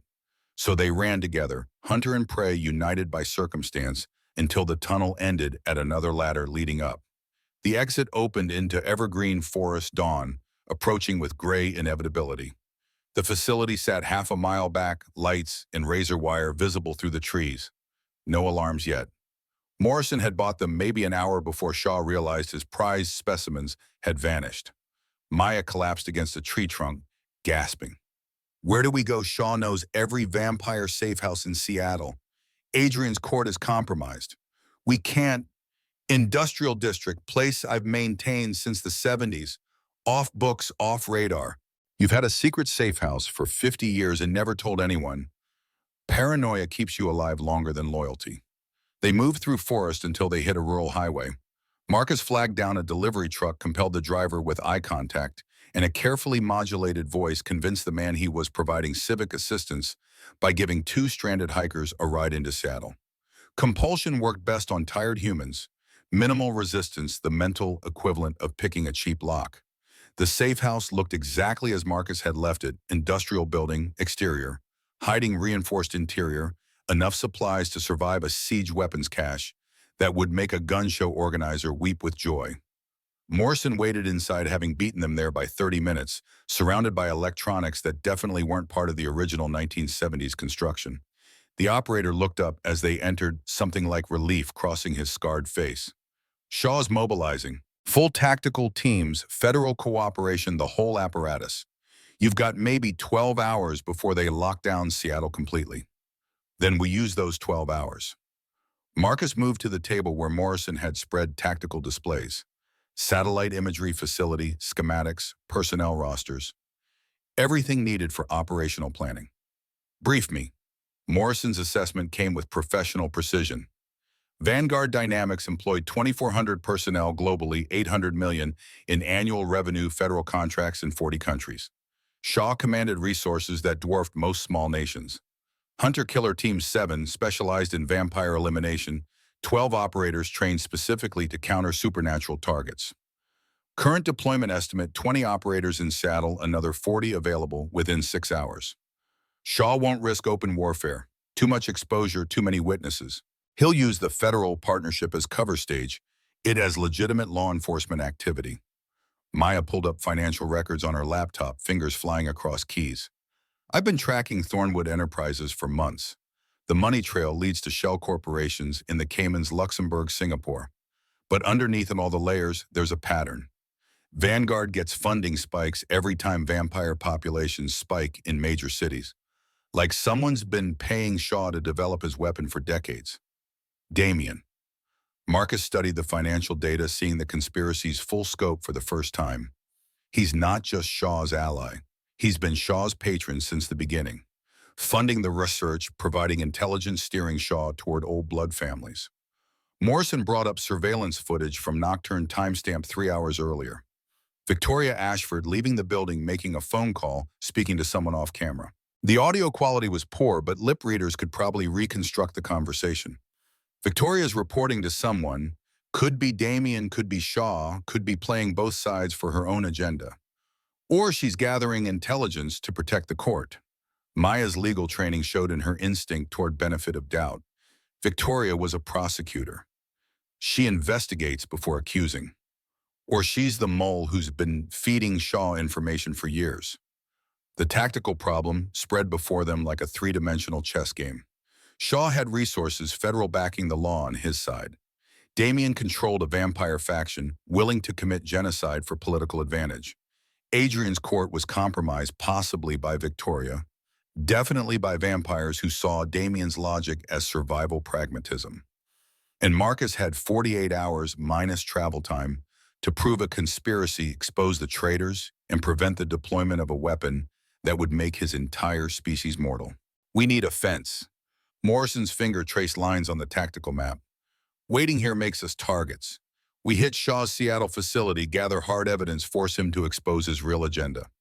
That's a fortress. Maya studied the schematics. Armed guards, biometric security, probably reinforced after we escaped. They'll be expecting retaliation, which is why we go during day. Marcus looked at Morrison. You and Maya infiltrated as CDC inspectors following up on the blood donation program. I provide extraction if you are compromised. You'll be vulnerable in daylight. I've operated in daylight before. Hurts like hell, limits my abilities, but it's possible for short periods. Maya's hands shook slightly as she processed what they were proposing. Breaking into a federal contractor's research facility to steal evidence of genocide while wanted fugitives hunted by the entire law enforcement apparatus of the Pacific Northwest. Her analyst mind was probably calculating the odds, coming up with numbers that didn't inspire confidence. If we're caught, Shaw will kill us. If we don't try, Shaw will kill everyone. Marcus met her eyes. You didn't steal those documents and run for your life because you wanted to play it safe. You did it because someone needed to stop what's happening. Nothing's changed except now you've got help. Morrison checked his watch. We've got 8 hours until facility day shift. Enough time to prep gear, forge credentials, and get 3 hours sleep. They worked through the planning with military efficiency. Morrison had contacts who could produce fake CDC badges that would pass most security screenings. Maya knew the facility layout from interagency cooperation, could navigate it like someone with legitimate clearance. Marcus would position himself in the parking garage, weakened by sun, but still capable of providing violent extraction if everything went sideways. By 10 in the morning, they were ready. Morrison drove a nondescript sedan that screamed government fleet vehicle. Maya wore a pantsuit that screamed federal bureaucrat. Marcus crouched in the SUV's cargo area, UV blocking film on the windows, providing minimal protection from daylight that felt like fire ants crawling under his skin. The Vanguard facility occupied a converted tech campus in Redmond, all glass and steel and cultivated landscaping. Normal. Professional. the kind of place that developed medical breakthroughs and filed quarterly earnings reports. Nothing in the exterior suggested they were weaponizing genocide in the sub-basements. Morrison and Maya approached the main entrance with the bored confidence of bureaucrats on routine inspection.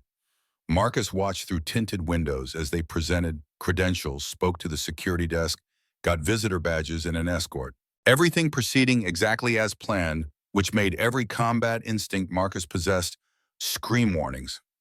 The next hour stretched like taffy. Marcus sat in the SUV's artificial twilight, feeling his skin blister where sunlight leaked through imperfect UV protection, monitoring the facility's exterior for signs of compromise. Delivery trucks came and went. Employees took smoke breaks. The world continued its mundane rotation while three people tried to prevent atrocity in the building's depths. Morrison's voice crackled through the radio earpiece. "We're in. Dr. Sarah Vance is giving us the tour. Everything looks legitimate so far. Stay alert. Shaw's smart enough to keep the ugly stuff hidden." "Copy that." Marcus waited. Waiting was hardest part of any operation. The silence where imagination filled gaps with worst-case scenarios where every passing minute felt like failure accumulating. His phone buzzed. Adrian's number. Marcus ignored it. The second call came from Victoria. Also ignored. The third call was unknown number, but something made him answer. Damian Thornwood's theatrical voice oozed through the speaker. "Marcus, I heard you escaped Shaw's hospitality. Impressive, but ultimately pointless. You can't stop what's coming." "I can try. Even if you expose Shaw's weapon, even if you prove I've been funding him, you'll still face me in challenge. 72 hours from your sanctuary invocation. I'll kill you in front of the entire court, take control of Adrian's territory, and finish what Shaw started. You're betting on Shaw's weapon to weaken me first. I'm betting on inevitability. You're old Marcus. Tired. You've been dying for 3 centuries, just too stubborn to lie down. This is your chance to die for something meaningful, instead of fading away in some penthouse forgotten and irrelevant." The call ended. Marcus sat in silence, Damian's words echoing. The vampire was right about some things. Marcus was tired. Had been for decades, maybe centuries. But tired didn't mean ready to quit. Tired meant understanding the cost and choosing to pay it anyway. Morrison's voice crackled urgent. "We've got a problem. Found a level 4 lab Vance wasn't supposed to show us. Shaw's keeping test subjects. Humans showing failed vampire transformation symptoms. This is human experimentation, not vaccine research. Document everything. Get out clean if possible. She's cooperating. Says Shaw has her daughter using her as leverage. If Maya can promise witness protection." "Promised. Now extract." "Copy. Moving to wait. Security's mobilizing. Someone flagged us." Through the windshield, Marcus saw the facility's main entrance erupt with activity. Guards in tactical gear weapons raised lockdown procedures engaging. Morrison and Maya's cover was blown. They had maybe 90 seconds before Shaw's people had them contained. Marcus kicked open the SUV's rear door, despite daylight that hit like napalm. His skin started blistering immediately, vampire flesh reacting to solar radiation, the way water reacted to sodium. He moved through the pain, decades of discipline, overriding biology's protests, sprinting toward the facility's garage entrance, with speed that blurred human perception. The garage security recognized threat too late.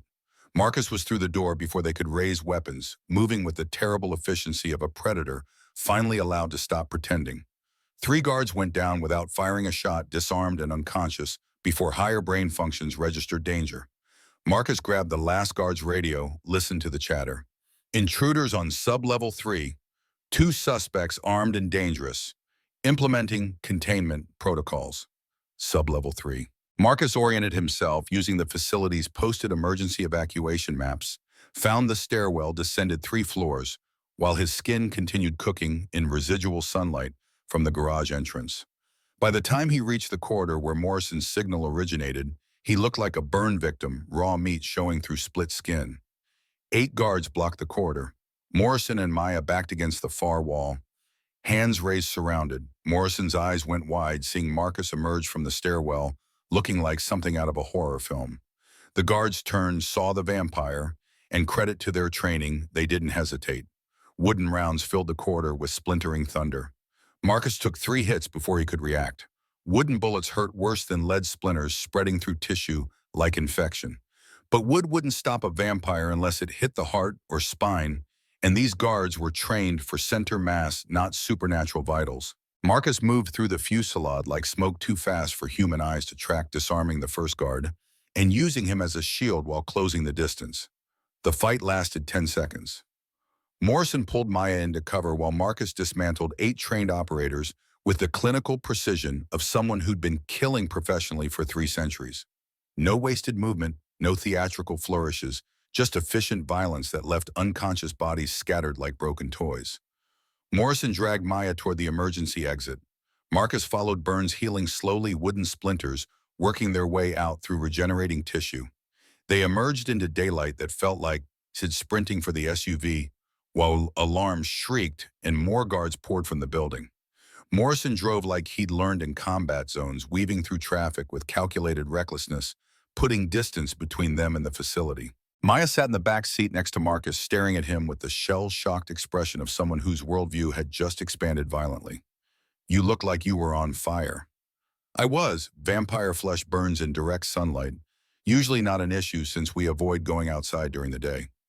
But you did it anyway. You needed extraction. That was the plan." Her hands shook as she opened a document folder she'd somehow maintained grip on through the entire escape. "We got evidence. Photos of the test subjects, Vance's testimony on video, financial records, linking Shaw to illegal human experimentation. It's enough to bring federal charges. It's enough to prove Shaw's not doing legitimate research." Morrison took a corner fast enough to make the SUV's tires scream. "But it won't stop deployment. He's too close. Tomorrow night he'll have the weapon ready. After that, it doesn't matter what courts say." They drove in silence, Marcus's burns healing visibly, flesh knitting back together in ways that would have seemed miraculous if they weren't fleeing for their lives from genocide. The safe house welcomed them back with the sterile comfort of a tomb, secure and isolated, and ultimately just another place to wait for death to arrive. Maya spread the evidence across every available surface, building the case like a prosecutor assembling trial exhibits. Photographs of humans in containment cells, their bodies showing signs of incomplete vampire transformation. Medical records documenting Shaw's experiments, trying to force-turn old blood carriers, testing whether their antibodies could be overwhelmed by concentrated vampire virus. Financial statements proving Thornwood Enterprises had funded Vanguard for 20 years, specifically for vampire weapon development. Morrison pulled up surveillance from outside Nocturne enhancement software, improving the earlier footage of Victoria. The audio resolved into clarity that removed all ambiguity. "I need to report to the elders. Kane has the Chen woman. Shaw's timetable is accelerating. If Adrian doesn't revoke sanctuary in the next 12 hours, we'll have open war between vampire factions." The voice on the other end of the call was indistinct, but Victoria's response told the story. "I understand. I'll push for emergency council meeting. Kane can't be allowed to drag us into conflict with federal authorities." Maya looked at Marcus with something like pity. "She's not your ally." "No, she's playing the long game, positioning herself to take power when Adrian falls." The phone rang again. Adrian this time, and Marcus finally answered. The king's voice carried the weight of someone who'd aged years and hours. "Victoria's calling emergency council meeting. She's got 7 votes lined up to revoke your sanctuary and hand Chen over to Vanguard. I can't stop it without splitting the court completely. Don't try. Let the meeting happen." "Marcus, what are you?" "We have evidence. Proof Shaw's conducting illegal human experimentation. Proof Damien's been funding him for decades. Proof the Vanguard partnership is cover for genocide. We presented at the council meeting, force a public reckoning. And if that doesn't work, if they vote to revoke anyway, then we find out who's worth saving and who's complicit." The line went dead. Marcus looked at Morrison and Maya at the evidence they'd risked everything to gather at the conspiracy that would sound insane to anyone who hadn't lived long enough to see how institutions failed when confronted with existential threats. Emergency council meeting in 4 hours, time to get cleaned up and prepare testimony. Maya's legal training kicked in, organizing evidence into coherent narrative, building the case like she was facing a jury. Morrison cleaned weapons with the methodical focus of someone preparing for the possibility that words wouldn't be enough. Marcus showered, washing away blood and ash and the lingering smell of burnt flesh, watching pink-tinged water spiral down the drain. The mirror showed someone who looked 60 but felt 600 scars visible, where blessed silver and wooden bullets had left permanent marks. Gettysburg Quezon Fallujah. Every war carved into his flesh, a map of violence spanning generations. Nathaniel's face looked back at him from memory, younger brother who died defending people he had no obligation to protect. Because they stopped being enemies when they needed help. They became people. Marcus dressed in the same suit he'd worn to the first council meeting, armor made of Italian silk. Morrison drove them back to Nocturne through afternoon traffic. Three fugitives heading toward trial that would determine not just their fates, but whether vampires would accept genocide to avoid conflict. The council chamber was packed when they arrived. Not just the usual 40 representatives, but observers from every clan on the West Coast, every faction with interest in Seattle's politics. Word had spread about Marcus's escape, about evidence of Shaw's weapon, about the conspiracy that went deeper than anyone wanted to admit. Adrian stood at the head of the chamber with the exhausted posture of a leader watching his kingdom fracture. Victoria held position to his left, neutral ground prosecutor, preparing to make her case. Damien lounged against the right wall with barely contained satisfaction, victory already visible in his theatrical smile. Marcus walked straight to the center with Maya beside him and Morrison standing guard. The assembled vampires watched with predatory stillness, waiting to see whether the old soldier's gambit would work or whether they were witnessing his public execution. Victoria spoke first, laying out the case for revocation with prosecutorial precision. Marcus Kane granted sanctuary to a human fugitive without authorization. His actions have endangered this court, compromised our treaty with Vanguard Dynamics, and drawn federal investigation to our territory. The law is clear. Sanctuary granted improperly must be revoked. Murmurs of agreement rippled through the chamber. Maya's fingers dug into the evidence folder. She carried knuckles white with pressure. Morrison's hand rested near his concealed weapon, professional soldier calculating angles if everything went violent. Then Marcus produced the photographs, projected them onto the chamber's stone walls. Humans in containment cells, bodies twisted by failed vampire transformations. Medical records documenting experiments. Financial statements proving Thornwood funding. Dr. Vance's video testimony explaining how Shaw had used her daughter as leverage, how Project Daybreak wasn't cure research, but genocide development. The chamber exploded in chaos. Vampires surging forward to see the evidence, voices overlapping in anger and disbelief and fear. Adrian's attempt to call order failed twice before silence grudgingly returned. Damien pushed off the wall with liquid grace, moving center stage like an actor hitting his mark. Fabricated evidence from a desperate fugitive and a human whose loyalty can be bought. This proves nothing except that Kane will resort to any deception to avoid consequences. The evidence is real, verified by CDC databases, cross-referenced with federal archives. Maya's voice shook but held. I'm Dr. Maya Chen's CDC Intelligence Division. I didn't steal these documents on a whim. I stole them because they document crimes against humanity that no law enforcement agency was willing to investigate. Victoria's prosecutor instincts kicked in, cross-examining like Maya was hostile witness. Convenient timing. You produced this evidence exactly when Kane faces revocation. How do we know you didn't manufacture it to support his conspiracy theory? Because 39 humans are dead. Maya pulled out the final document, the recruitment list with its red X's marking each eliminated old blood carrier. These people volunteered for Vanguard's donor program. Within 6 months, all of them died of natural causes or accidents. But their deaths freed Shaw to extract their blood, analyze their antibodies, synthesize the compounds he needed for his weapon.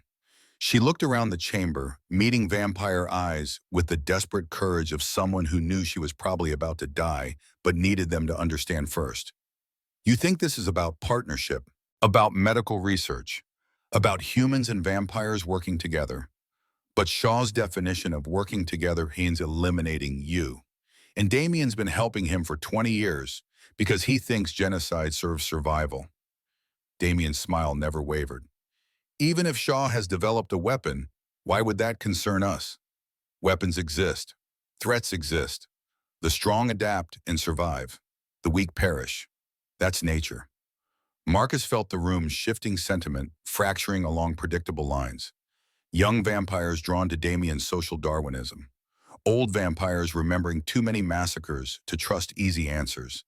Adrian trying desperately to hold together a court splitting down the middle. Then Victoria's phone rang. She glanced at it, face going pale, answered without apology. When how many long pause? I understand, I'm on my way. She looked at Adrian, and for the first time, Marcus saw genuine fear in the prosecutor's eyes. Shaw just raided my estate. 12 of my people dead staked during evening hours while they rested. He's taken me hostage to force this court's cooperation. The words hung in sudden silence. Not metaphorical hostage, but literal kidnapping, direct action, violating every treaty and pretense of civilization. Shaw had escalated from subtle conspiracy to open warfare, and the timing was too perfect to be coincidence. Marcus looked at Damien, saw satisfaction barely concealed behind theatrical concern. This was the play. Force the council to choose between protecting Victoria or maintaining principles. Either they bent to Shaw's demands or they lost one of their most powerful members. Adrian's voice came out strangled. Where is she? Victoria stared at her phone screen. Unknown location, but Shaw sent a video. She projected it onto the chamber walls. The footage showed Victoria Ashford bound to a chair in a warehouse surrounded by armed men. Shaw's voice came through tinny speakers. King Cross, I believe I have something of yours. Here's the deal. You give me Maya Chen and Marcus Kane. I return Victoria alive.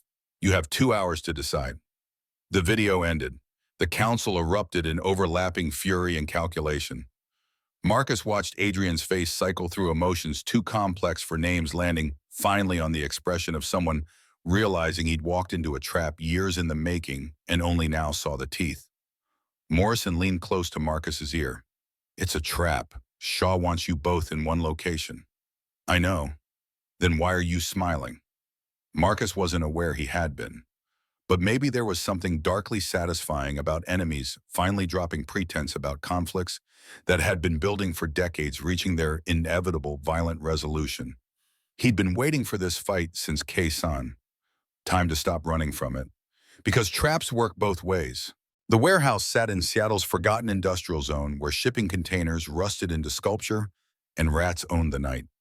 Shaw had chosen his killing ground with tactical precision, isolated location, multiple sight lines, high ground for snipers. Morrison's drone footage showed 15 armed contractors in tactical positions, Victoria bound center stage, and Shaw himself waiting with the patience of a man who'd spent 55 years preparing for this exact moment. Maya spread the surveillance images across the safe house table analyst's mind, dissecting the tactical problem. It's a kill box.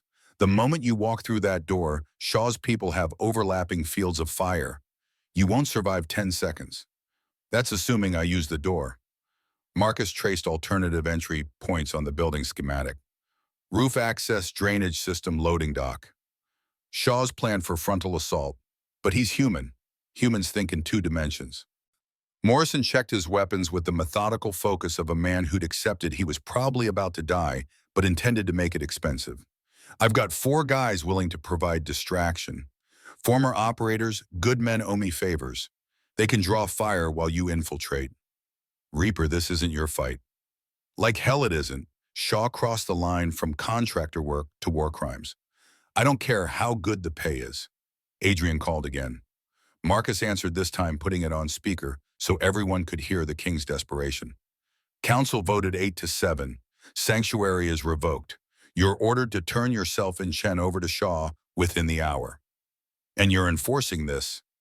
Silence stretched long enough to be answer. Adrian's voice came back quieter, carrying weight that bent it toward breaking. I can't hold the court together if I openly defy a vote. But Marcus, I'm not sending anyone to arrest you. If you want to disappear, I'll give you 24 hours head start before reporting you've gone rogue. Running isn't the play. Then what is? I'm going to walk into Shaw's trap, kill everyone who gets between me and Victoria, and make sure the colonel understands that some debts take lifetimes to pay. That's suicide.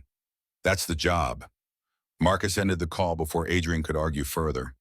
Maya stared at him with the expression of someone watching a man choose death over retreat and not understanding why. You don't have to do this. Morrison can get you out of Seattle, new identity disappear completely. Let someone else fight this battle. There is no one else. Shaw's weapon deploys tomorrow night. After that, every vampire on Earth becomes vulnerable. Adrian's too political to act decisively. Damien's actively working with Shaw. Victoria's captured. I'm all that's left. One vampire against Shaw's entire operation. I've faced worse odds.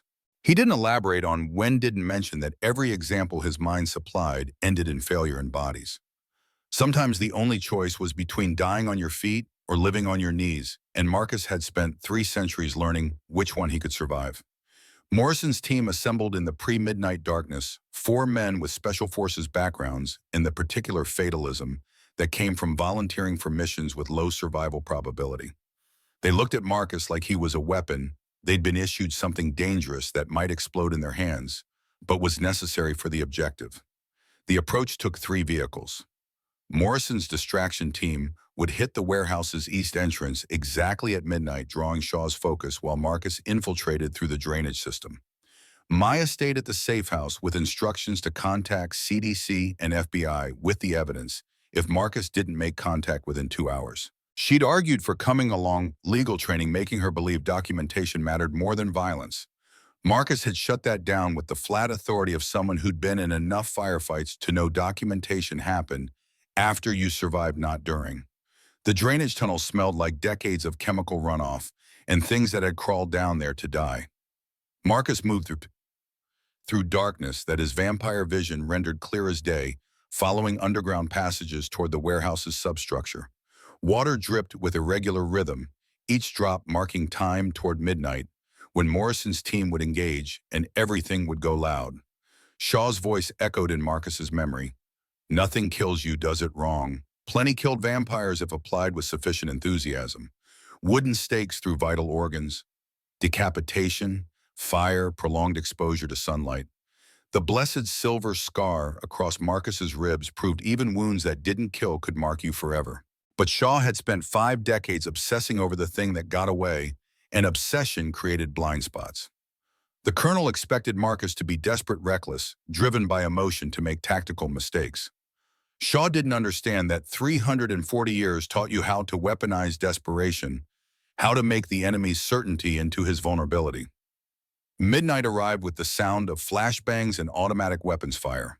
Morrison's team hit the east entrance exactly on schedule, creating enough chaos to justify Shaw's entire security force repositioning. Marcus emerged from a floor grate near the warehouse's west wall, moving through shadows while contractors ran toward the gunfire like moths toward flame. Victoria remained where Shaw had positioned her, center of the main floor, bound to a chair, blood crusting her face from what looked like enthusiastic interrogation. She saw Marcus emerge from the darkness and her eyes went wide, then narrowed in calculation. The prosecutor's mind already working angles, evaluating whether rescue was possible or if she needed to start planning for whatever came after both rescuers died trying. Shaw stood 20 feet from Victoria on a raised platform that had once been a supervisor's station. He'd changed from his earlier suit into tactical gear, the colonel returning to his roots as a soldier who killed because that's what soldiers did. 50 contractors surrounded the building's interior in defensive positions, weapons trained on every approach. But they were all looking toward the east entrance where Morrison's firefight raged. Shaw had positioned himself to observe, not fight. Classic officer behavior, maintaining command position while subordinates engaged the threat. Marcus crossed half the warehouse floor before Shaw noticed movement in his peripheral vision. The colonel's head snapped around, saw the vampire materializing from darkness, like smoke, given predatory form, and something that might have been satisfaction crossed his weathered face. Kane, right on schedule. I was beginning to worry Morrison's distraction wouldn't draw you out. Every weapon in the building pivoted toward Marcus. Laser sights painted his chest with enough red dots to approximate arterial spray. But Shaw raised his hand holding fire, savoring the moment he'd been building toward for half a century. All those years in Vietnam, I thought I was crazy, seeing things the government said couldn't exist. They destroyed my career, my reputation, my sanity. Shaw descended from the platform with measured steps, moving like a man approaching a museum exhibit he'd paid admission to view. But I wasn't crazy. You were real. And now here we are, monster and hunter, exactly where we always should have been. I'm not here to fight you, Vincent. I'm here for Victoria. Of course you are. The noble warrior saving his comrades, dying for principles that stopped mattering centuries ago. Shaw's smile carried the particular cruelty of someone about to reveal he'd won completely. Do you know what I learned in 55 years of hunting your kind? You're not special. Not chosen. Not cursed. You're infected. A virus rewrote your DNA, and you've been confusing disease with destiny ever since. You've said this already. Get to the point. The point is, I've cured you. Shaw produced a canister from his tactical vest, held it up like a priest displaying the host. The container was small enough to palm, unremarkable, except for the biohazard symbol and alphanumeric designation PD7. Project Daybreak Formula 7, airborne compound that targets the viral components of vampirism. 30-second exposure time, 4-minute mortality rate for infected individuals, and completely harmless to normal humans. He opened the canister. White gas began hissing out with the sound of air escaping pressurized containers. Marcus felt it hit his respiratory system immediately, foreign chemistry interacting with whatever the vampire virus had made of his lungs.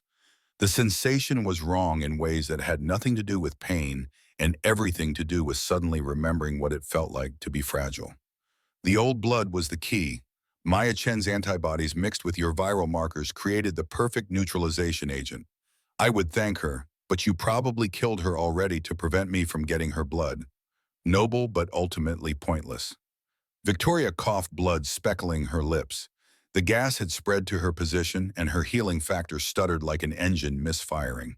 The wounds Shaw's interrogation had left didn't close, didn't even slow their bleeding. Shaw, stop this. Marcus's voice came out rougher than intended, his throat already raw from the compound's effects. You're right about everything. Vampires are infected, not evolved. We're predators, not protectors, but Victoria's a person. You don't need to kill her to prove your point. I don't need to, but I want to. Shaw's smile widened, revealing a madness that 55 years of obsession had cultivated. I want you to watch someone die knowing there's nothing your supernatural powers can do to stop it. I want you to feel helpless, the way I felt helpless when the government destroyed my career for telling the truth.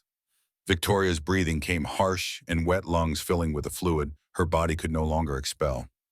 The prosecutor, who'd spent decades manipulating vampire politics, who'd positioned herself to seize power when Adrian fell, who'd played every side against the middle for her own advantage, she was drowning in her own blood because Shaw wanted vengeance against a system that had invalidated his trauma. Marcus moved before conscious thought engaged. Shaw's contractors opened fire, but Project Daybreak had stripped away the supernatural speed that made vampires unkillable. Marcus took 3 rounds, crossing the distance to Shaw, pain lighting up nerve pathways that remembered what bullets felt like before the virus made him invulnerable. He reached Shaw anyway, driven by 3 centuries of refusing to die when death would be convenient. His hand closed around the colonel's throat, lifting him off the ground, despite bullet wounds that leaked red instead of healing. Let her go! Shaw laughed even while being strangled. Too late. The compound's already in her bloodstream. She's got maybe 90 seconds. And you, his eyes tracked to Marcus's wounds, to blood that continued flowing instead of clotting. You're human now, mortal. Kill me, and my contractors kill you. And then what stops Project Daybreak from deploying globally tomorrow night? What stops every vampire on Earth from becoming as vulnerable as you are right now? Marcus felt the truth of it settle into his chest, where bullets had torn holes in 340-year-old flesh. Shaw had won. The weapon worked.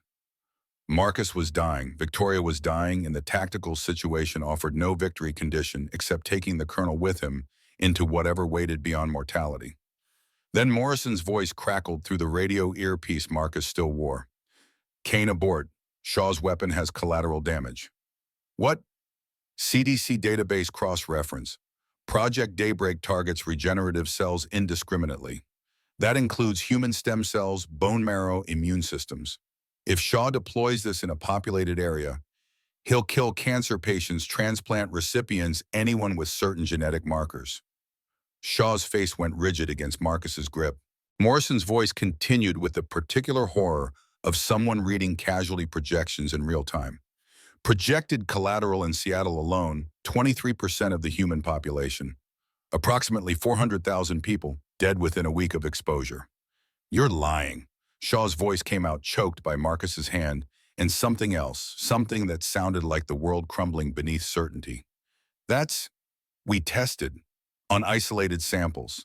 The formula only affects vampire viral markers. In laboratory conditions, not real-world populations. A new voice joined the radio channel. Dr. Sarah Vance, the Vanguard scientist Shaw, had coerced into cooperation. Colonel, I tried to tell you. The final testing protocol showed complications, but you wouldn't listen. You were so focused on killing vampires that you didn't care about human casualties. That's not my grandson. Shaw's voice broke completely. Daniel has leukemia. He's undergoing bone marrow treatment. Are you saying your grandson has the genetic markers that make him vulnerable to Project Daybreak? If you deploy this weapon, Daniel dies within 72 hours of exposure. Marcus felt Shaw's body go slack, the fight draining out of him as the arithmetic of genocide became personal.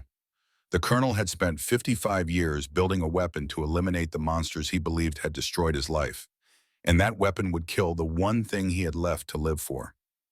No, the word came out, small, broken. That's not, it was supposed to be clean. Surgical, just the vampires. There's no such thing as surgical genocide. Marcus released Shaw, let him collapse to the warehouse floor. That's what I've been trying to tell you. The moment you start choosing who deserves to live based on what they are instead of who they are, you become the monster you're hunting. Shaw curled into himself, 62 years of trauma and obsession, cracking open to reveal the terrified lieutenant who'd seen something impossible in a jungle and spent the rest of his life trying to prove he wasn't crazy. Marcus looked at him and saw not an enemy, but a casualty, another victim of the violence that spiraled outward from every war into the lives of everyone it touched. Victoria's breathing had stopped. The gas had done its work. Marcus knelt beside her, feeling his own wounds continue bleeding in ways they hadn't for 3 centuries. The prosecutor's eyes stared at nothing, whatever final calculations she'd been running, interrupted by cellular shutdown. She'd played the long game, positioned herself for power, and died because a traumatized veteran needed someone to punish for crimes they'd never committed.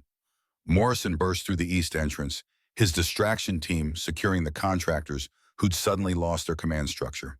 He took in the scene, Victoria dead, Shaw broken, Marcus bleeding from multiple gunshot wounds that weren't healing, and his operator's mind processed it with professional efficiency. We need to move. CDC and FBI are en route. Vance tipped them to Shaw's illegal human experimentation. You've got maybe 10 minutes before this place is swarming with federal agents who will have questions you can't answer. Shaw stays. He'll face human justice for the people he's killed. That's more mercy than he deserves. Marcus stood, legs unsteady in ways he hadn't experienced since Gettysburg. Being mortal again felt like wearing clothes 3 sizes too small, every movement constrained by vulnerability he'd forgotten existed. Shaw remained on the floor, broken by the realization that his weapon for protecting humanity would kill the only human he loved. Destroy the compound. All of it. Every sample, every formula, every record. Shaw looked up, face wet with tears. If I do that, I have nothing. Vanguard collapses, the board fires me. I lose everything I've built. You'll have Daniel, alive, healthy, with a grandfather who chose his humanity over his hatred. That's more than most people get. Something shifted in Shaw's expression, the zealot cracking to reveal the soldier underneath. The man who'd taken an oath to protect people who'd spent 5 decades convinced that oath required genocide, suddenly confronted with the truth that protection sometimes meant surrendering the weapons you'd built. All samples. All of them. Shaw pulled a radio from his vest, keyed it with shaking hands. All Vanguard personnel, this is Colonel Shaw. Implement Protocol 0. Destroy all Project Daybreak materials. All samples, all data, all research. Authorization code Delta Whiskey 77. A voice crackled back. Sir, that's everything. Years of work. I know what it is. Do it anyway. That's an order. The radio went silent. Marcus heard sirens approaching law enforcement responding to reports of gunfire in an abandoned industrial zone. Time to disappear before federal agents arrived and started asking questions about the corpse that didn't die from bullet wounds, because those wounds had already stopped bleeding. Project Daybreak's effects were temporary. Marcus felt the vampire virus already fighting back regeneration, stuttering into life wounds beginning their slow close. But the hour he'd spent mortal had been enough. Enough to remember what vulnerability felt like. Enough to understand what he was asking humans to accept when he demanded they coexist with predators who couldn't be killed. Morrison's team evacuated through the drainage tunnels, leaving Shaw to face the consequences of his actions. The colonel would survive, would probably even avoid prison given his connections and willingness to cooperate with authorities. But he'd lost his weapon, his purpose, the thing that had sustained him through 55 years of obsessive hunting. That was punishment enough. Maya waited at the safe house laptop, surrounded by evidence she'd been preparing for simultaneous release to every major news outlet. She looked up as Marcus entered, relief and horror warring in her expression. "You're bleeding." Was bleeding. "It's healing now. Shaw's weapon works, but the effects are temporary." Morrison called, said Victoria's dead. "Yes. I'm sorry." "Don't be." She was playing her own game, manipulating everyone for political advantage. She died how she lived, as a casualty of vampire politics. The words came out harsher than intended. Marcus felt exhaustion settling into bones that remembered too many fights, too many losses, too many times standing over bodies while wondering if any of it mattered. 340 years of violence, and what did he have to show for it? A safe house full of weapons, a conspiracy exposed in the knowledge that tomorrow would bring new enemies wearing familiar faces. Adrian called as dawn approached. The king's voice carried defeat that transcended politics. Shaw's weapon is destroyed. Vanguard Dynamics is under federal investigation. Damien's fled the country, probably Europe. The council there isn't a council anymore. Half of them followed Damien, the other half are scattered. What about you?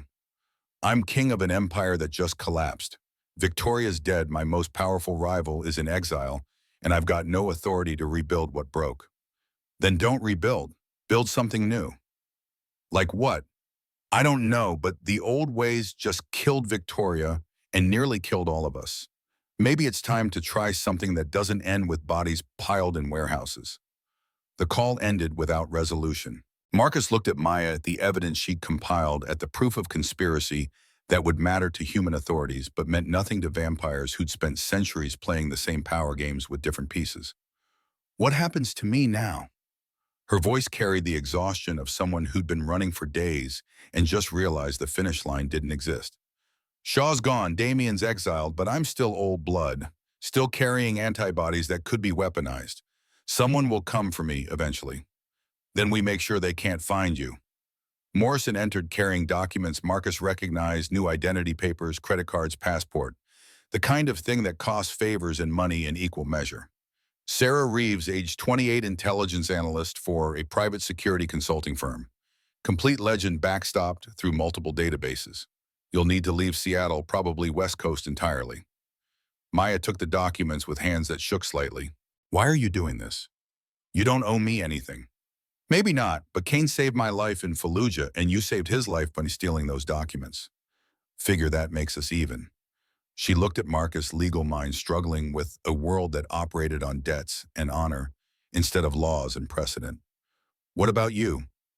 I've got a challenge to face. Damien invoked trial by combat 72 hours ago. Even in exile, he can enforce that claim if he wants to maintain any legitimacy with vampire factions. That's insane. You nearly died from Shaw's weapon. You need time to recover. Vampires don't get recovery time. We get what we can take, and we hold it until someone takes it from us. The challenge was scheduled for midnight, third day after sanctuary invocation. Marcus spent the intervening hours training his body back to combat readiness, forcing regeneration through sheer stubborn refusal to accept weakness. The bullet wounds closed. The burns from Shaw's weapon faded. The 340-year-old killing machine reassembled itself piece by piece. Maya left on an afternoon flight to Atlanta using her new identity, carrying evidence that would be released if anything happened to her. Morrison provided the escort 4 operators who'd proven their loyalty by choosing principles over paychecks. She hugged Marcus before leaving civilian awkwardness mixing with genuine gratitude.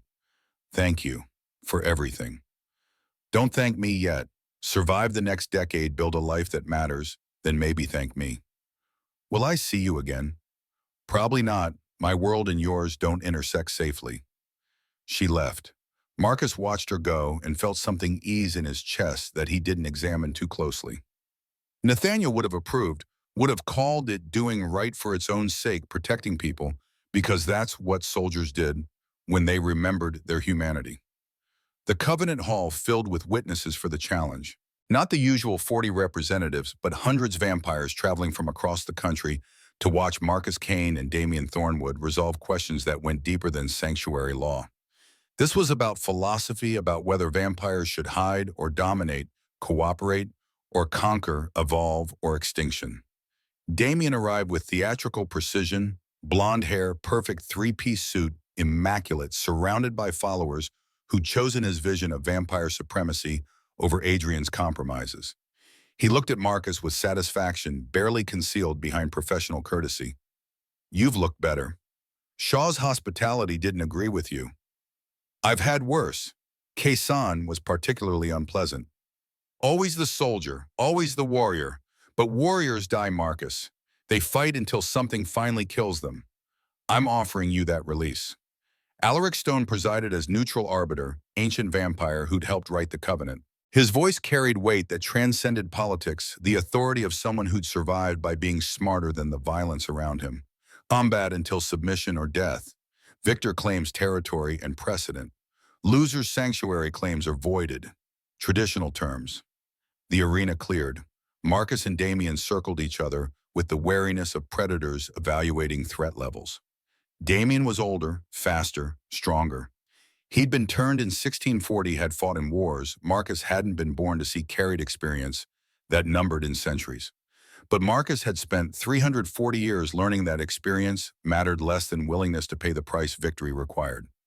Damian attacked with supernatural speed, closing the distance before human eyes could track. Marcus met him with defensive techniques learned from samurai masters in feudal Japan, redirecting force rather than opposing it. They exchanged blows that would have killed humans, testing responses, mapping capabilities. The fight escalated. Damian wielded shadows like weapons, vampire abilities honed through centuries of practice. Marcus countered with raw combat expertise, techniques accumulated from every war since Gettysburg, synthesized into killing art. Blood painted the arena floor theirs and the memories it carried. You're slowing down. Damian's voice came between exchanges, theatrical, even mid-combat.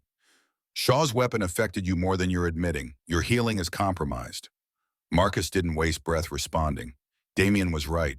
The temporary mortality had left traces, wounds that closed slower than normal regeneration, that stuttered. But pain was an old companion. Marcus had learned to fight through worse.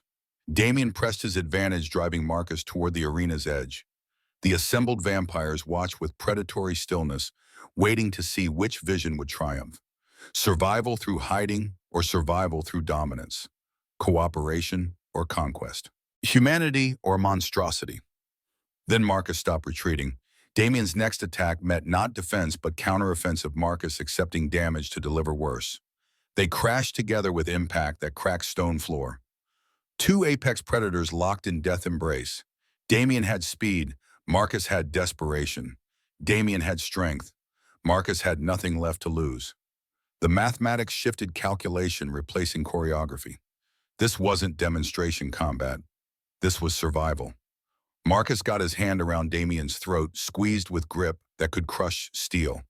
The blonde vampire's eyes went wide, then narrowed with calculation. His knee drove into Marcus's ribs where blessed silver scar tissue had never properly healed. Pain white hot and absolute, the one wound that remained mortal vulnerability. Marcus held on. Damian struck again, targeting the scar with precision that spoke to intelligence, gathered weaknesses documented. Each impact felt like Gettysburg happening in miniature Confederate bayonet, carving him apart, while Nathaniel died defending strangers. Submit! Damian's voice came strained through Marcus's grip but confident of victory. I'll make your death quick. More mercy than you deserve. Instead of answering, Marcus used his free hand to drive fingers into Damien's eyes, the kind of dirty fighting that would have gotten him court-martialed in any regular army. Damien screamed, his grip loosening enough for Marcus to pivot, throw-drive his opponent's head into stone flooring with force that created spiderweb cracks. Adrian's voice cut through the violence with authority that made both fighters freeze. "I invoke King's mercy." The arena went silent. King's mercy was rarely invoked ancient provision, allowing a monarch to stop combat between valuable subordinates before both were lost. But using it risked appearing weak, indecisive, unwilling to let disputes resolve naturally. Adrian descended from his position, moving to stand between the combatants with the careful posture of someone expecting violence from both sides. Marcus Kane has proven his point. Sanctuary stands on principle, not convenience. Challenge is satisfied. Damien struggled to his feet, face bloodied, one eye already swelling shut. "You're violating procedure. The challenge can be stopped by King's authority. You want to challenge that, go ahead. But you'll lose." The blonde vampire looked around the hall, counting allies and finding fewer than expected. Shaw's defeat had undermined Damien's argument that human cooperation was weakness. Victoria's death had proven that political manipulation could be fatal. The vampire supremacist vision suddenly looked less like strength and more like suicide. "I invoke exile." Alaric Stone's voice held judicial finality. Damien Thornwood conspired with humans to develop vampire genocide weapon, funded illegal research, enabled human experimentation. You're stripped of territory and exiled from North America for 1 century. Damien's theatrical mask cracked, revealing fury and calculation in equal measure. "This isn't over." "It is for tonight." Adrian's voice carried the exhaustion of someone who just prevented civil war by sacrificing protocol. "You have 48 hours to leave the continent." The hall emptied slowly, vampires dispersing with the stunned silence of population that had just watched its political landscape completely reconfigure. Marcus stood in the center of the arena, bleeding from wounds that were healing, but slower than they should, feeling every one of his 340 years. Adrian approached after the others left, just 2 vampires who'd known each other for 8 decades, standing in wreckage of empire. "You were right, about Shaw, about Damien, about the partnership. I'm sorry I didn't listen sooner. Apologies don't bring back Victoria. No, but they're all I have." Marcus looked at the king, saw someone struggling to rebuild from collapse. Adrian meant well, would probably even succeed at creating something better from the ruins. But Marcus was tired of watching systems fail, tired of serving kings who made compromises that cost other people's lives. "I'm leaving Seattle." "Where will you go?" Maya's bloodline was one of 7 old blood families. 6 are dead. Somewhere out there, survivors are running from whoever comes next. Someone needs to find them before the next Shaw does. "That's not your responsibility." "Maybe not, but I'm 340 years old and I'm tired of waiting for someone else to do the right thing." He left Adrian standing in the empty hall, walked out of nocturne into pre-dawn gray. Morrison waited by the motorcycle, having anticipated Marcus's decision with operator's instinct. "Need a wingman. You've got your own life." "Had my own life. Vanguard dissolved, my contract's void, and I'm unemployed. Figure protecting old blood families beats retirement."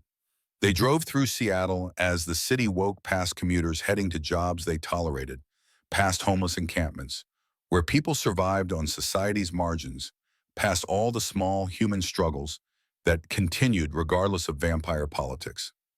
The world turned indifferent to Marcus Kane's crisis of purpose. 6 months passed. Seattle rebuilt under Adrian's cautious leadership. Maya Chen started working for a private security firm under her new identity, occasionally sending encrypted updates that proved she was alive and thriving. Shaw cooperated with federal investigators, avoided prison through plea agreements, retired from Vanguard to spend time with his grandson. Damien vanished into European vampire networks, building support for whatever comeback he planned. And Marcus Kane tracked the remaining old blood families across 3 continents, protecting people who didn't know they needed protection from threats they didn't believe existed. Morrison proved invaluable, his operator skills complementing Marcus's vampire abilities, human and supernatural working together, because that's what survival required. Prague in December was all Gothic architecture and Christmas markets, and tourists who didn't notice the vampire sitting in a cafe reading about mysterious deaths in Old Town. The article described victims drained of blood bodies discovered in patterns that suggested ritual killing. Professional work, the kind that came from organization rather than random predation. Marcus folded the newspaper, signaled for his check. At the next table, a young woman sat alone, 19 or 20, checking her phone with nervous frequency. She had the particular tension of someone being hunted, and Marcus's senses caught traces of old blood markers in her scent. He approached without invitation, slid into the chair across from her. "You look like you're running from something." Her eyes went wide. "How did you? I've been doing this a long time. Tell me, has anyone been following you? Asking about your family history." She nodded, fear and relief warring in her expression. Someone who'd been alone with terror and suddenly found unexpected ally. "Then we need to talk. Quickly." They left the cafe together, vampire and old blood carrier united by circumstance. Across the street, a figure watched from shadows spoke into phone with clinical precision. "Target acquired. Old blood confirmed. Permission to engage." The voice on the other end came cold and efficient. "Negative. Follow and observe. The collectors want them alive." Marcus felt the surveillance but didn't react, walking with the practiced calm of someone who'd been bait before and knew how to weaponize the enemy's certainty. Let them watch. Let them think he was vulnerable. Let them believe that one old soldier and a scared girl were easy prey. 340 years had taught Marcus Kane that the best traps were the ones that looked like opportunities. Shaw had learned that lesson too late. These new hunters would learn it soon enough. The girl spoke as they walked, voice shaking. "My name is Sophie. My grandmother used to tell stories about our family, about how we were special. I thought she was just... I didn't know it was real. It's real, and that makes you valuable to people who shouldn't have you. Are you one of them?" "No." Marcus met her eyes, let her see the truth beneath 3 centuries of survival. "I'm the one who hides people from monsters. Even when those monsters look human. Even when they look like me." They disappeared into Prague's medieval streets, 2 pieces in a game that predated nations, predated modernity, predated the comfortable fiction that humans and vampires could coexist without cost. Somewhere behind them, the collectors deployed their hunters. Somewhere ahead, more old blood carriers ran from threats they couldn't name. And Marcus Kane, 340 years old, finally understood what Nathaniel had meant about people who stopped being enemies when they needed help. The war wasn't over, would probably never be over, but at least now he was fighting for something that made the dying matter. The night swallowed them whole.